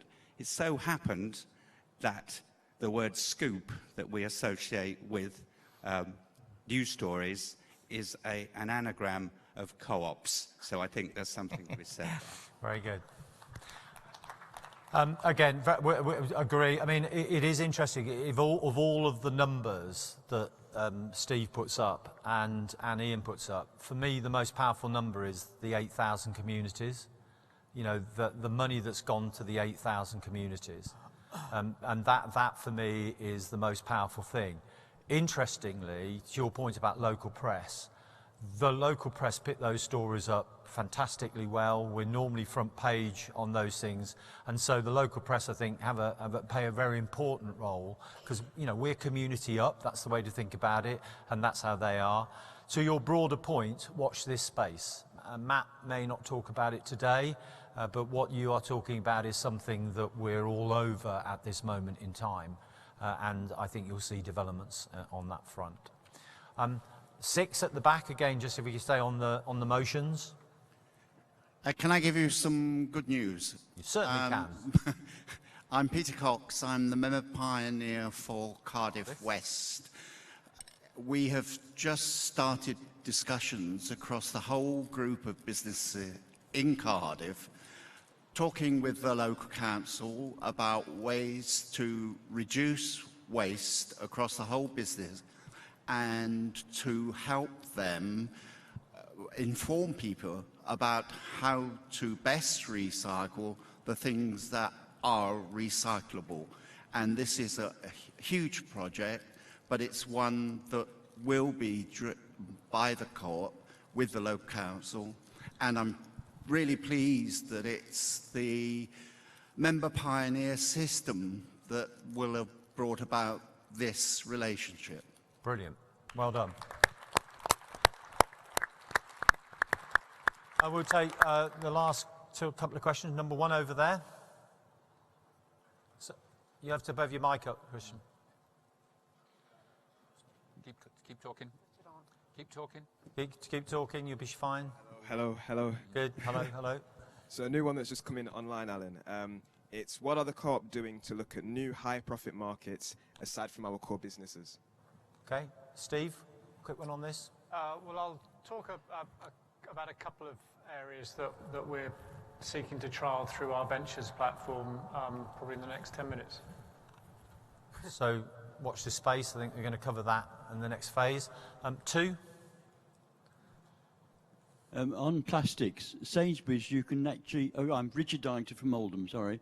With Sainsbury's, you can actually take plastic bags back for recycling. I was wondering if the co-op could do the same arrangement. Steve?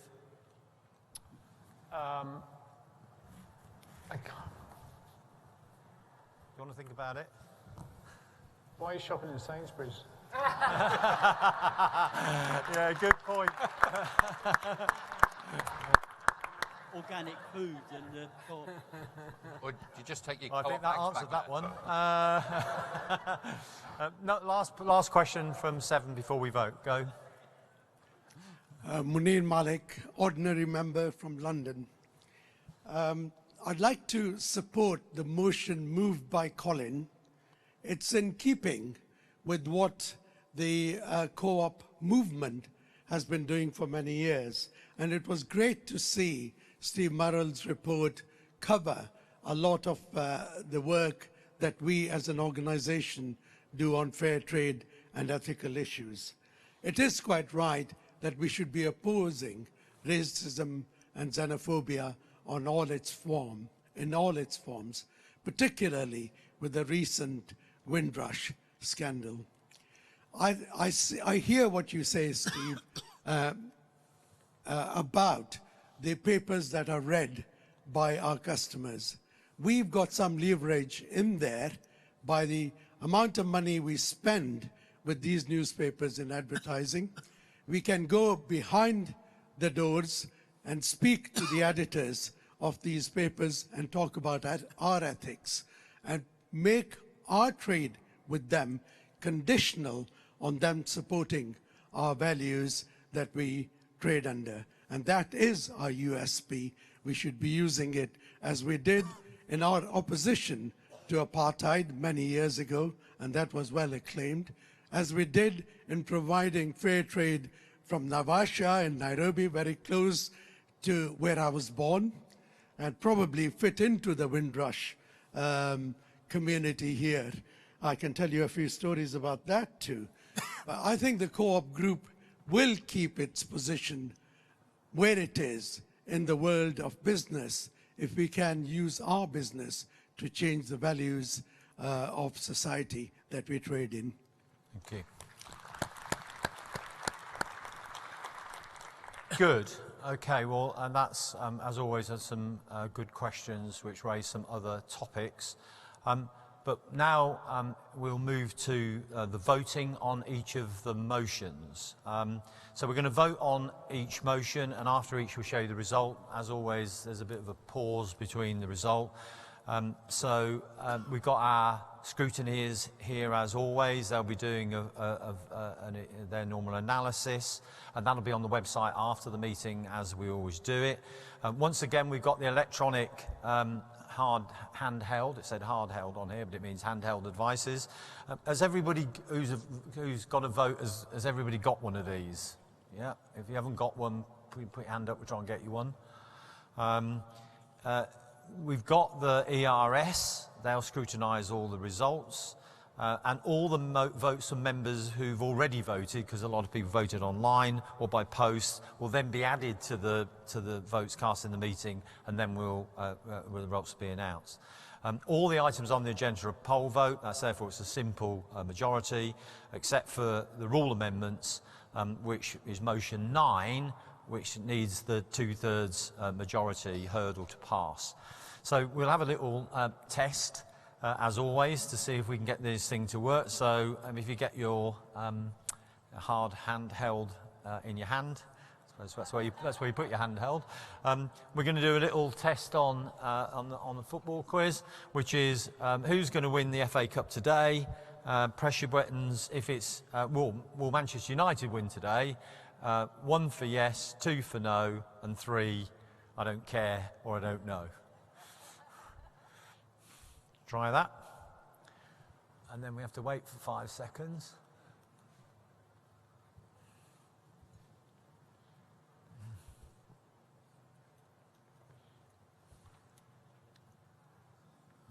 Close. What's the result going to say?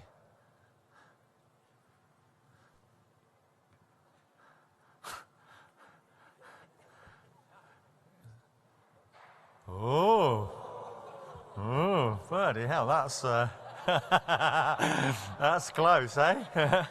Let's hope none of the others are like that. It's going to get a bit... Okay, so let's go to the first motion then, okay, which is about receiving the annual report and accounts for the period ended the 6th of January 2018. And again, if you press 1 for, 2 against, 3 withheld. So if you could press your buttons.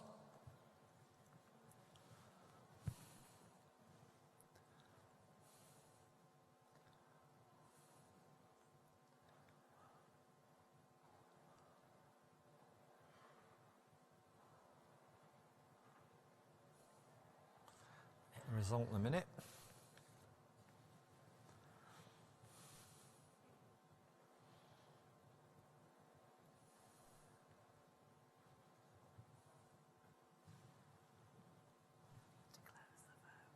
Okay.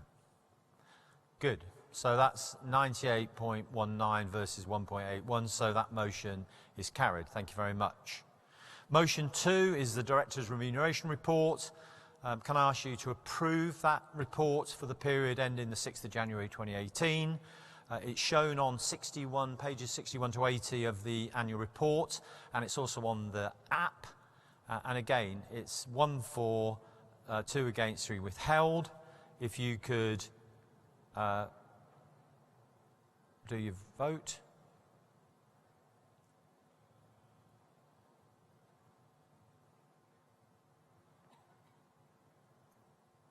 Voting's now closed, and we should get a result.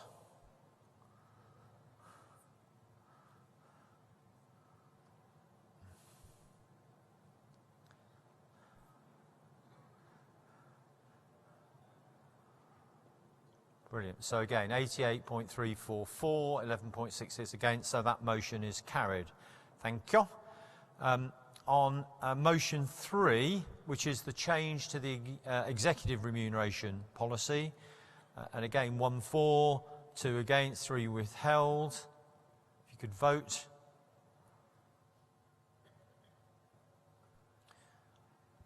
So voting's now closed.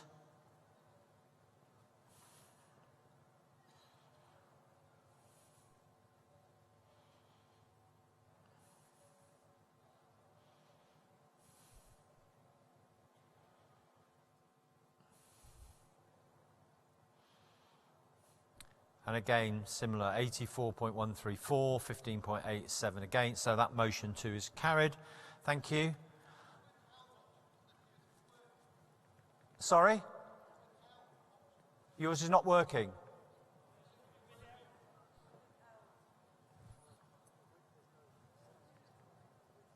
Okay, right. Well, that's because there isn't any. Doesn't that mean that?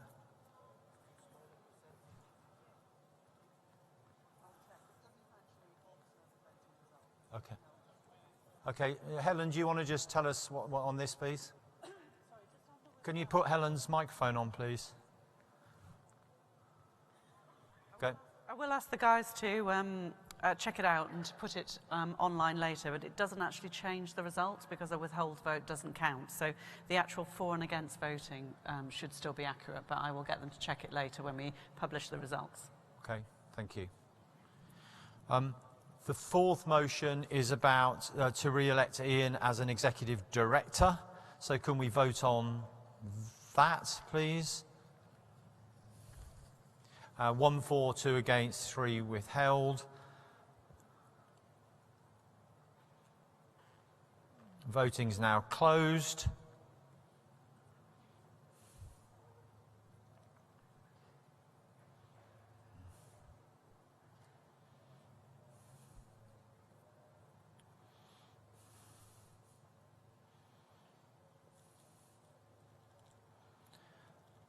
Good, so again 95.9944% against. That motion is carried. Motion 5 is to re-elect Lord Victor Adebowale as an independent non-executive director. And again, that's 1 for, 2 against, 3 withheld. If you could vote. Voting's now closed.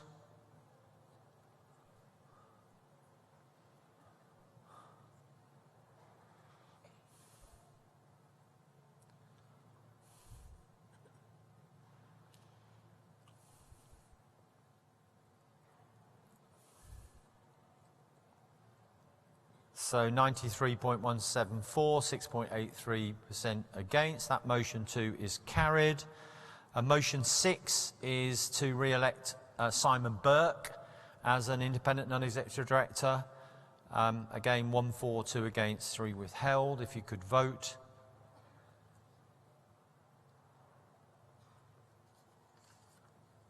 Voting is now closed.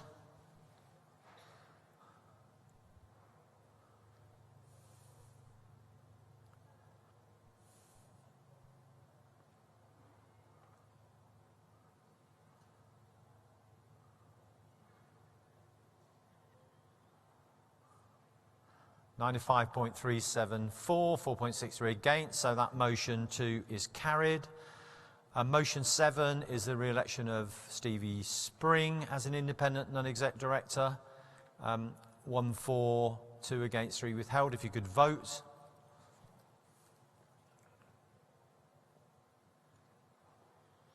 Voting is now closed.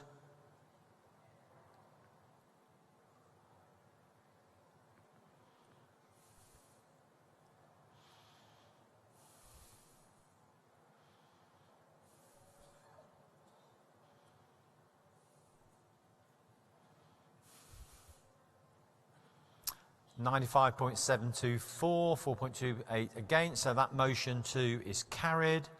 Motion 8 is the reappointment of our auditors, Ernst & Young, and again, 142 against, 3 withheld. If you could vote.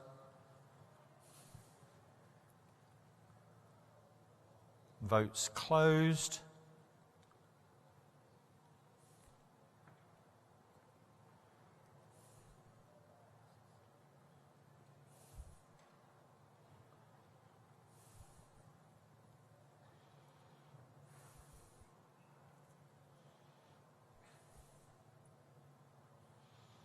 (94.64), 5.4 against. So again, that motion is carried. Motion 9, this is the rule change. Remember, this needs a 2/3 majority to be passed. So can I ask you to vote on that? Again, 142 against, 3 withheld. If you could vote now. Votes closed.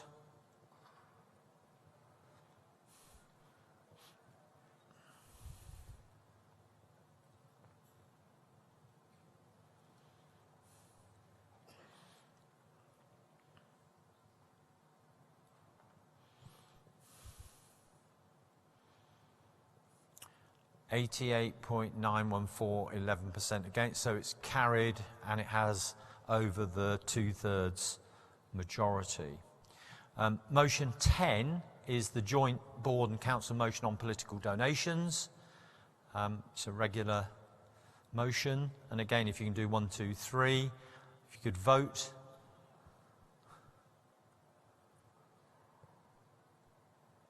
Poll is now closed.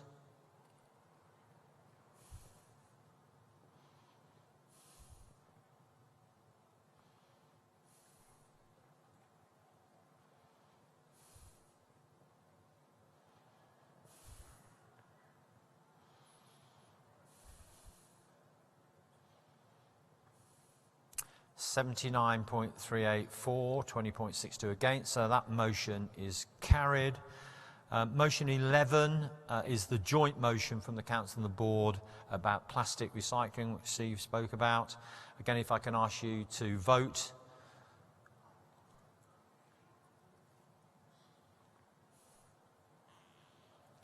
Vote is now closed.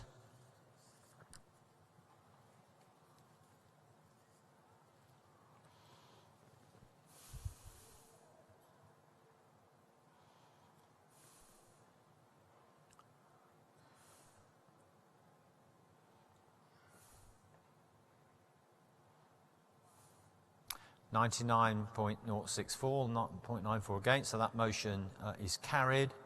And then the final motion, which is 12, which is the motion on responsible advertising.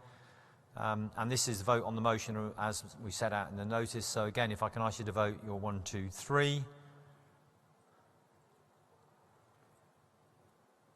Voting's closed.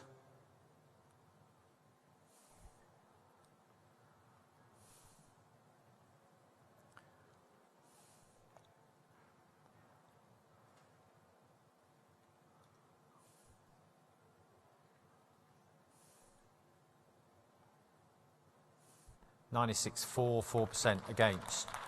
So that motion 2 is carried. So I think that concludes all the voting on the motions. We've probably got about another half an hour or so to go. So don't leave now unless you're bursting, as I say. And Steve and Helen and Matt, as talked about earlier on, are just going to talk a little bit more about the future. So Steve, let me hand over back to you. Thanks, Alan. So in this next half hour, as Alan said, I'll do a quick piece and then hand over to Helen and Matt. And now it's the actual time that we're going to look and share with you the scale of our ambitions, something that I've mentioned on a couple of occasions this morning. And we're summing up our thinking as stronger co-op, stronger communities. And there are many good reasons why co-ops and communities need to be strong. I don't think I'm exaggerating when I say that our country is going through change that's without parallel, certainly in my lifetime. Politically, economically, and socially, those tectonic plates of life in Britain are absolutely shifting.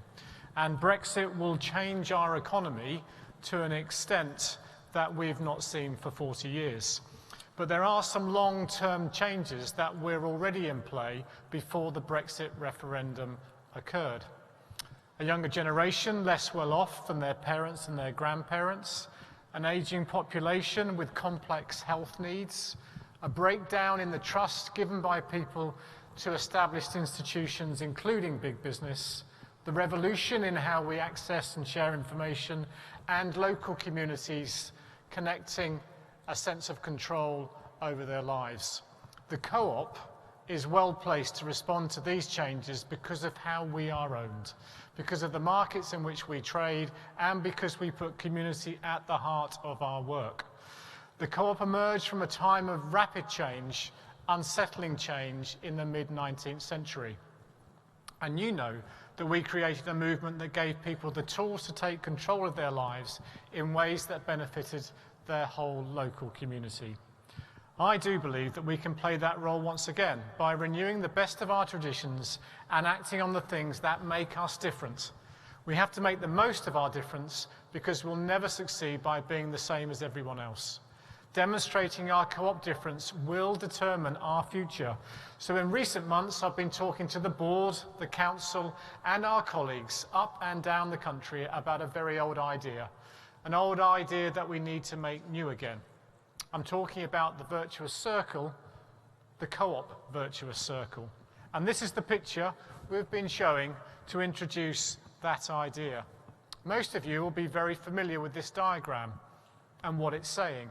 The better we run our business, the more trade we will do. And the more trade we do, the more good we can do for our members and their communities. Or to put it simply, a stronger co-op creates stronger communities. But of course, it works both ways. Stronger communities will create a stronger co-op. And it's not an either or, it's an and. So this central idea of reciprocity sits at the heart of this. And it goes back to the statement of purpose that we adopted a few years ago to champion a better way of doing business for you and your communities. So the virtuous circle is an old idea, but its meaning remains modern and relevant, and we should use it to shape our strategic thinking. For the virtue to work, the circle needs to keep turning, and for it to keep turning, the circle has to be unbroken. There can't be any gaps. The reciprocal relationship between choosing to buy co-op and doing good for yourself and your community must be both experienced and understood by members, by colleagues, and the communities that we serve up and down the country. But right now, there is a gap. That means the circle is not complete and the virtue is not being generated. So yes, we've made a lot of progress. Yes, we're profitable again. Yes, we are rewarding you, our members, and your communities. Yes, we're back to being a campaigning co-op. But in truth, what we're doing is still not fully seen and experienced by our members and our customers. We're still not seeing people change their shopping habits to the extent that we would like. We're not cutting through. We're not proving why the co-op model of doing business is better for individuals. their families and their communities in which they live. We need to get better on a number of fronts because there just isn't one gap to close, there are several. We're going to spend the next few minutes, therefore, identifying some of those gaps and telling you what we're going to do to close them. I also want to introduce to you a couple of new members of my exec team, as I've made a few important changes in the last 12 months. I'm going to talk about the business initiatives we're taking. Then Helen Webb is going to look at how we encourage 64,000 co-op colleagues to feel that they are valued co-op ambassadors. And finally, Matt Atkinson, our new Chief Membership Officer, will share his early research and thinking about how we need to evolve our community work so that we're encouraging more cooperation across the country. So let's take a business look first. Remember, nobody has to shop with us. Our customers, even our own co-op members, always have a choice. There are lots of factors constantly influencing their buying decisions: price, convenience, location, quality, and ethics. It's all in their mix. To stay in the game, we have to keep relevant and up to date. That means constantly thinking about how we do things in the products and services that we sell. And so our food stores have to be enticing, stocked full of fantastic co-op products at fair prices.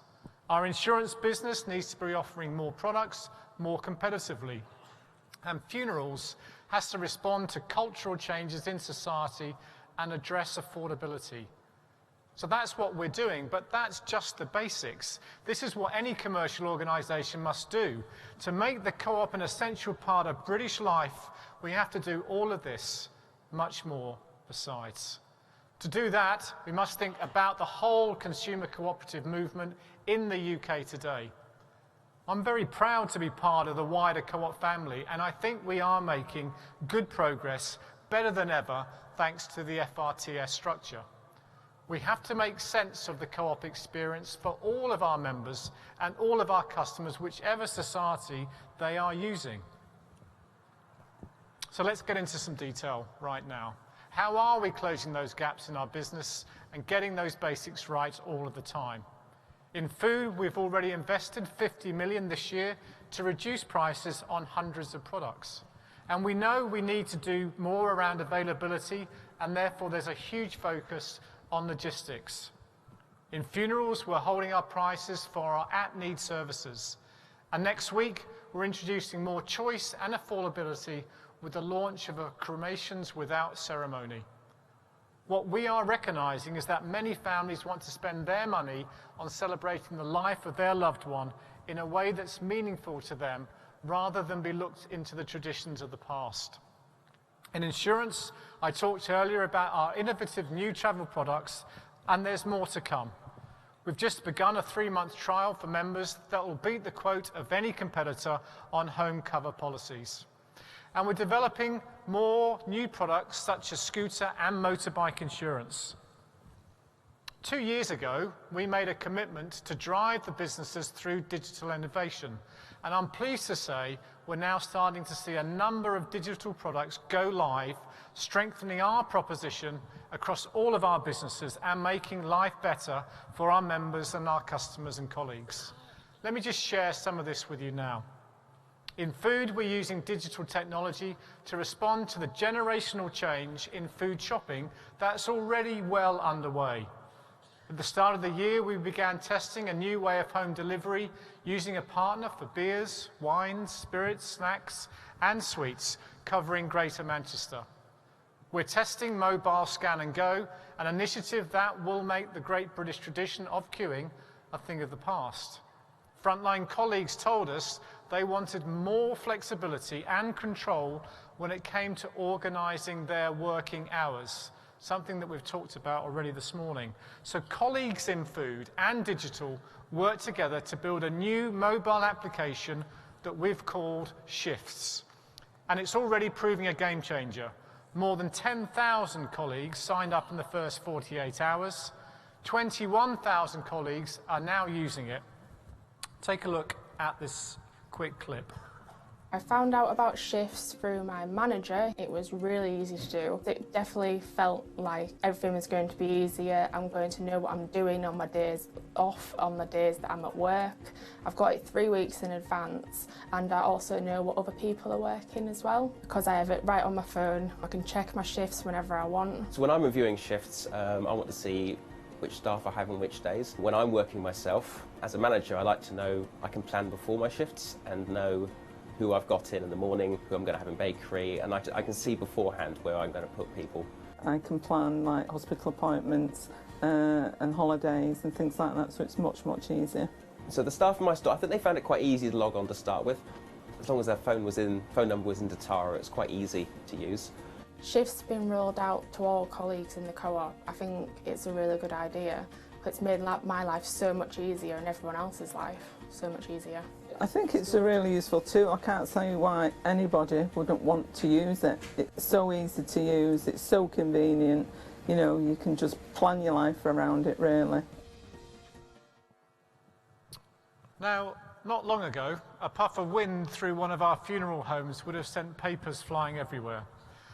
Our admin processes were as Dickensian as some of our funerals used to be. Thanks to some great digital innovation, we're now rolling out Guardian, an online funeral arranging tool. It means our colleagues can spend more time talking to families and less time filling in paper forms. And Guardian is market leading. In fact, Guardian is global leading. It'll be one of the ways we'll make our funeral businesses not just the biggest provider in the market, but a real leader and pioneer in this sector as we grow the business. Central to the strategy is the need to greatly increase the reach of our co-op brand. We want more people, more families, more communities to see the co-op as enhancing their lives, bringing them something that no other business can. We've just made a big leap in achieving that through our wholesaling deals with NICER and Costcutter. By supplying our co-op products to an additional 4,000 stores, we'll reach thousands of new homes across the UK. These wholesaling deals are fundamental to our commercial plans, allowing us to significantly increase our purchasing power and further reduce our prices. That's even more important as you watch the huge changes taking place in the grocery sector. We've heard about that today. Tesco and Booker, and now Sainsbury's and Asda. The markets are consolidating in response to the discounters and the likes of Amazon, and we must know how we compete in this game. There are other areas which we're extending into as well. We want to grow our already market-leading position in probate services, and as part of our funeral and life planning business. So we've just purchased Simplify Probate, the second largest provider in the country. That integration is making rapid progress, allowing us to begin those probate conversations with families at an earlier stage. Working with FRTS, we're looking at more ways to make the co-op experience a good one and a consistent one across all of our societies. We can see a particular opportunity in how we run our funeral services by using a franchising model. We'll have more to say about that in the coming weeks, but I'm hopeful that it will be an example of us acting together as a movement in the interest of all of our members. But as well as extending the reach in our existing markets, we're looking to enter new markets or return to old ones. We haven't entered any new markets since 2006, so it feels time to look at this seriously. I mentioned those big social trends earlier, people living longer with complex health needs, the financial pressures facing a younger generation, the changes and the dangers brought by online platforms and social media. We can see markets that are failing or broken in these areas. So we're considering how to make a cooperative intervention for the benefit of our members and the wider community. Our focus will start on health and wellness, on money and on online marketplace. We already have a team up and running looking at how to approach this. But how do we do new business ventures will be very different to how we've done it in the past. We won't be using bricks and mortar on the high street. We'll be using digital technology. Our approach will be to build, test and learn quickly without risking substantial capital money. It's still early days, and we have a council advisory team where a small group of council members are helping us with our thinking. So from a commercial standpoint, we're not short of ambition. We want to be strong and we want to grow. And as we do that, we need to bring our colleagues with us if they're going to continue to be our greatest resource and our greatest ambassadors. So Helen Webb's going to take a little time now to talk to you about how we're going to close the gap for our colleagues.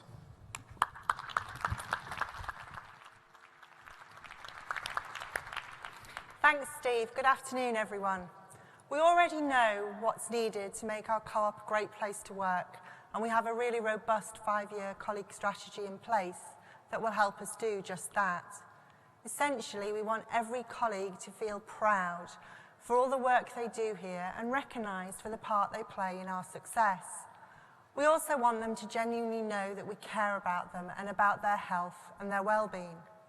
Creating the right environment for our colleagues to thrive in is really important. So when we relaunched our co-op 2 years ago, we created our 4 ways of being co-op. Do what matters most, be yourself always, show you care, and succeed together.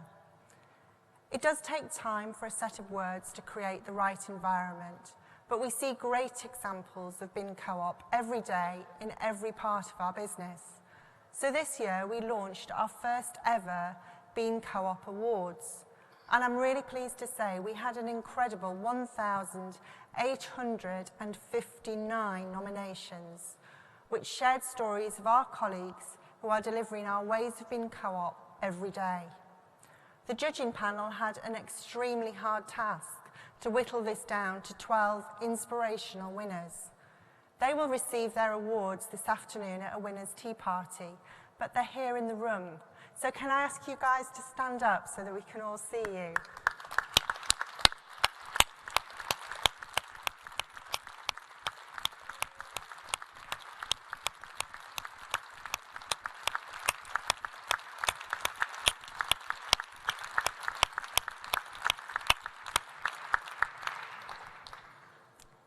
Thank you. We're just going to play you a short film about Samantha, who's our store colleague of the year. Cosby as a community is quite close-knit. Everyone seems to know everyone. What Sam's really helped to do is get everyone talking to each other. She's won this award because of her tireless work. I wouldn't be surprised if one day they call her Mrs. Cosby. Everybody around the village knows her. If there's something going on, Sam's usually, it seems, somewhere behind it. I nominated Sam because she's just a true inspiration, giving her time to help. She organises her colleagues and her team to generate ideas. We give money to one of the churches to have running water installed into the church. We've been wanting to get some active play for the children, and it was really expensive, so we'd never been able to raise the funds. She's even had me dressed up, walking around the village as Red Riding Hood. That's not something I wouldn't have thought I would have done, but... She's definitely a focal point of the community. Oh, Sam winning Colleague of the Year has been absolutely fantastic. She absolutely deserves it. It's an amazing thing that she's done.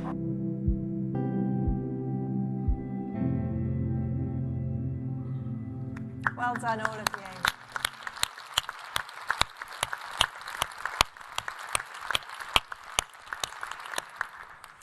We know that it's the things that we do every day that add up to a great colleague experience. So our focus is doing the things that make the most difference. Stevie talked earlier about the progress we're making on frontline pay rates and the overall benefits that we provide to our colleagues. Pay and benefits are essential to get it right, but they're not the main driver for a great colleague experience. What's really important is how our leaders show up every single day and foster the culture our colleagues want to be part of. So we're developing our leadership capability in line with our Stronger Co-op, Stronger Community strategy, and we're putting colleagues at its heart. We're also prioritising diversity and inclusion and giving colleagues from all backgrounds the opportunities to succeed. We've recently recruited 81 diversity and inclusion pioneers who are really helping us focus. We already have our Respect and our Aspire networks, and we've created 2 new ones for our younger colleagues and our BAME colleagues. You may also have recently seen that we've been named in the Times Top 50 Employers for Women. I'm particularly proud that we have the UK's only woman food CEO in Ju Whitfield, And women also now are in the majority around the executive table. Focusing on colleague wellbeing agenda is top of our priority list too. In particular, access to health and financial advice. Research shows that the average colleague has debts of around £6,000. So we want to help colleagues manage their finances in a way that doesn't get them into even greater debt. So we've launched LifeWorks, which provides that advice. Ongoing training and leadership skills will be central too if we're to stay modern and forward-looking and develop our people to their full potential. And what about the next generation of co-op colleagues? In 2017, we expanded our apprenticeship programme, recruiting 742 new apprentices for paid work and training. More than 200 apprentices started in our food business, including 33 on a chartered management degree. That's a degree programme that leaves you without a debt at the end of it. By the end of 2017, we've increased our number of apprentices by over 60% compared to 2016. Our ambition is to have at least 1,000 apprentices in the business at any one time, and that's an ambition that we've met this year. Now, I think we've got some of our apprentices here with Lloyd actually in the auditorium. So guys, do you want to stand up? Let's see you.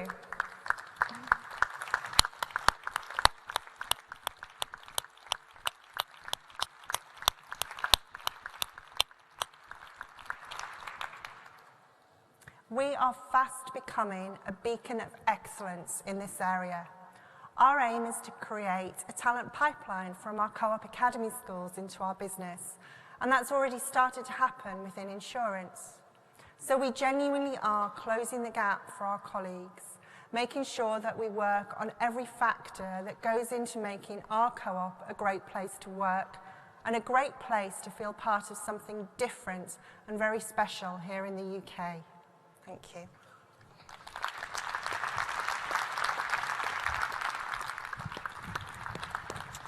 Thanks, Helen. If we're going to use our co-op difference to help our members and communicate, to navigate the difference through many changes we're facing, then we need to think very creatively about how we make cooperation an essential element of British life. How do we turn the nation into cooperators? How do we use our values and principles to address the most urgent of those needs? And how do we connect communities together? So let me welcome Matt Atkinson to the stage to share how that work is starting to progress. Matt.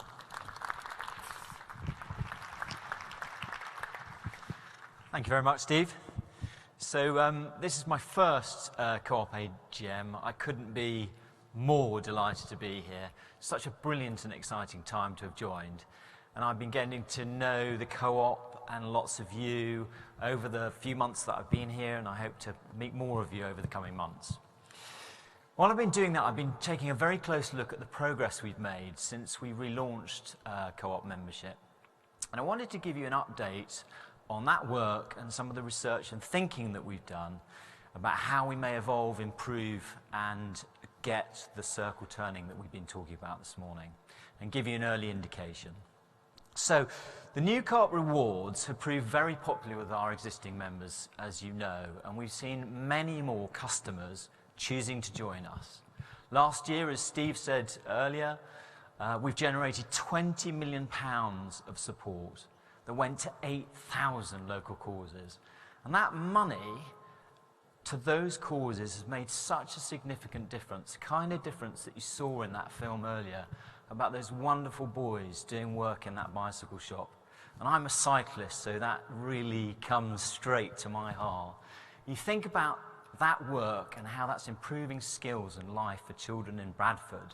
It benefits the whole community. And we also know that the government and the wider community and budgets are being affected and reduced all the time. So we know that our effort and the effort of our member pioneers and the work that we're doing can make a really significant difference.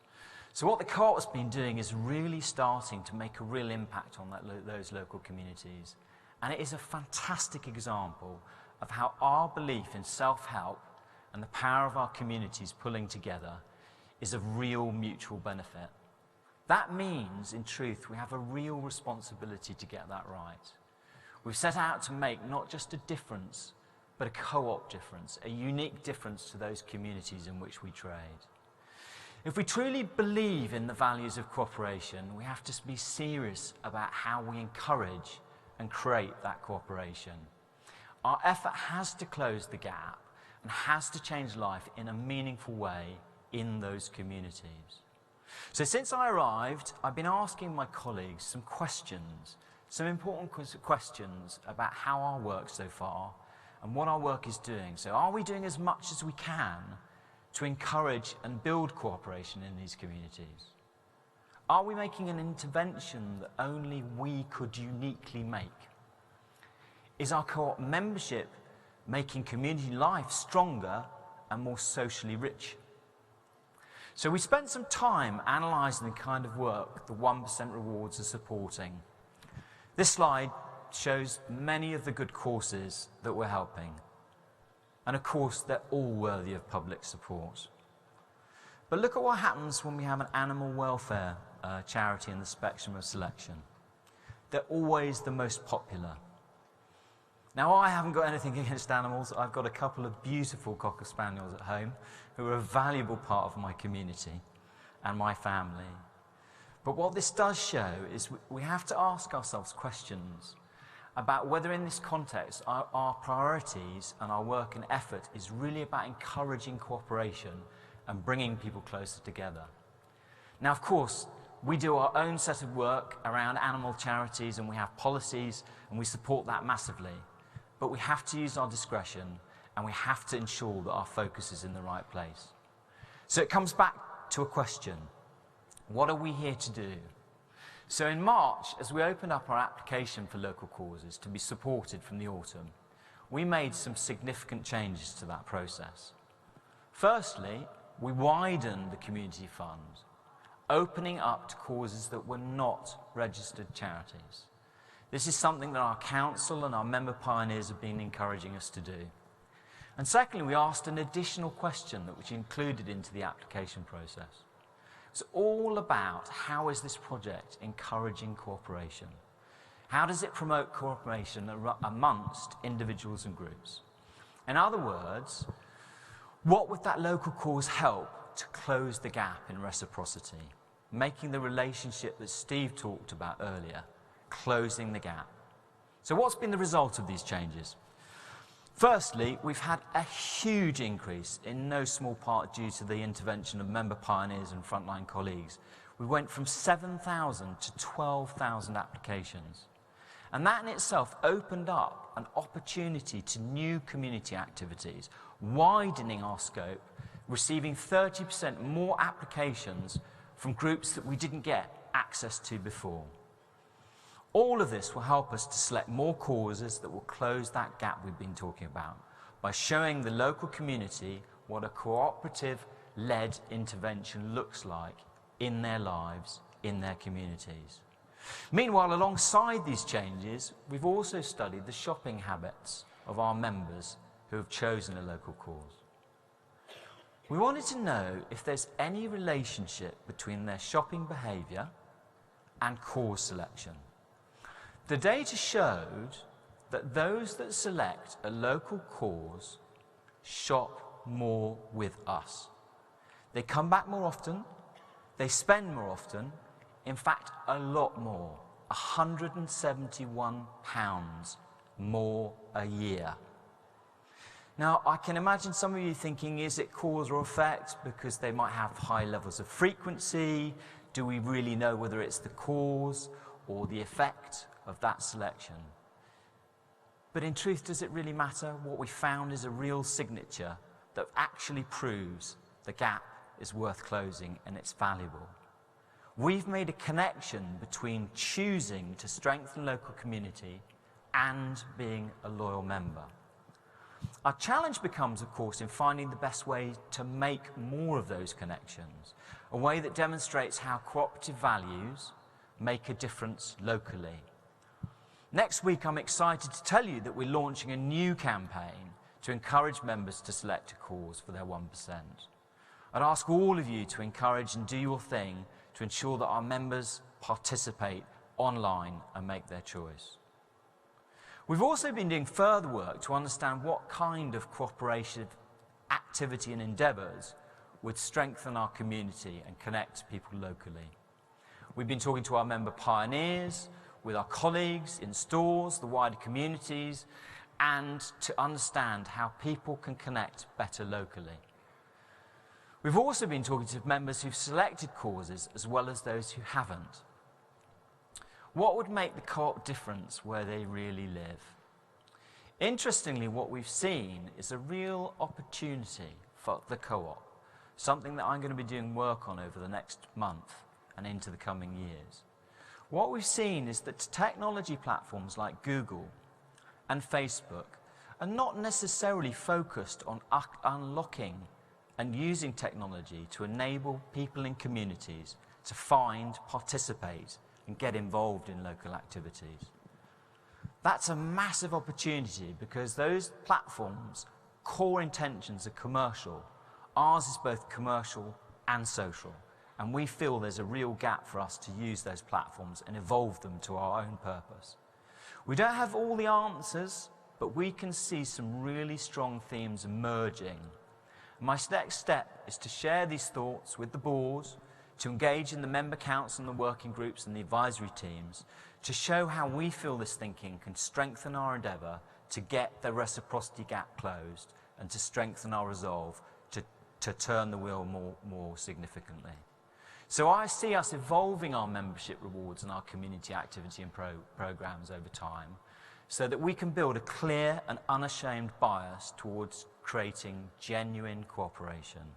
And that bias towards cooperation in communities has clearly been shown to change shopping behaviour.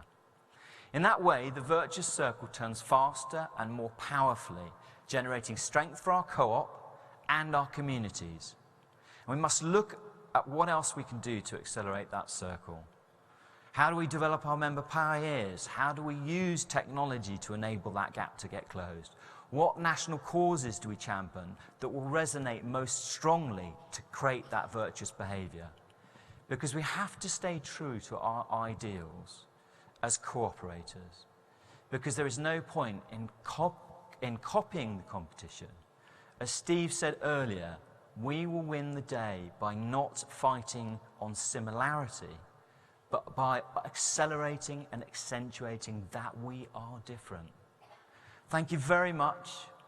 I look forward to seeing you again in 12 months and seeing many of you over the coming months to talk more about this exciting work. I'll hand back to Steve.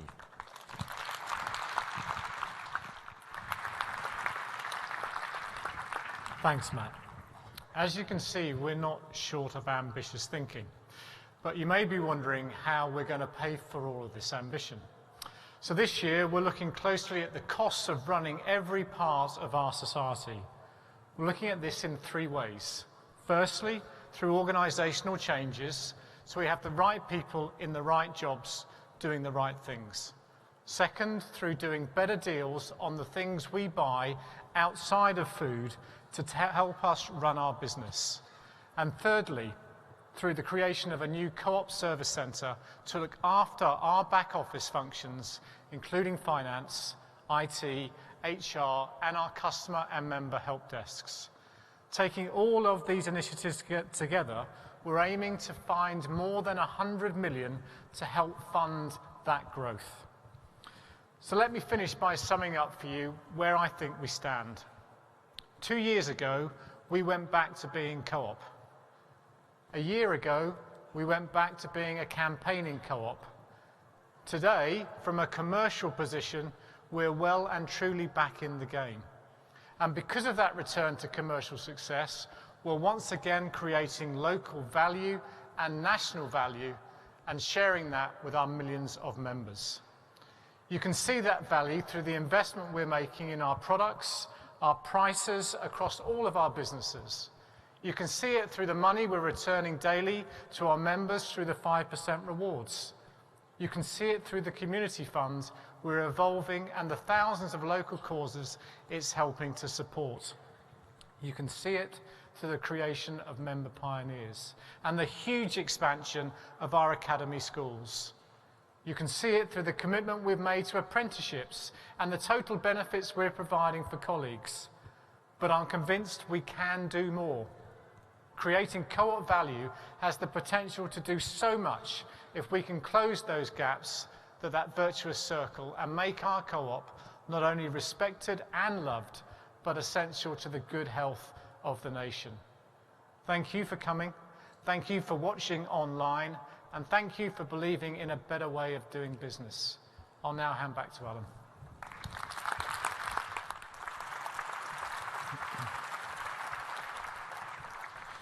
Good, thank you, Steve, thank you, Matt and Helen. We've sort of come to the end now of the formal bit. We've got the informal bit outside. There's the marketplace. We're going to have some lunch. As you leave, there's some feedback. We're always interested in how we can improve the AGM, so there's an opportunity to give us feedback. There's some forms and there's apps and things like that, so if you could do that. I also want to mention one person, one of the independent non-execs who's standing down today, Peter Plum, who's been a non-exec with us from the beginning, really, of the new governance.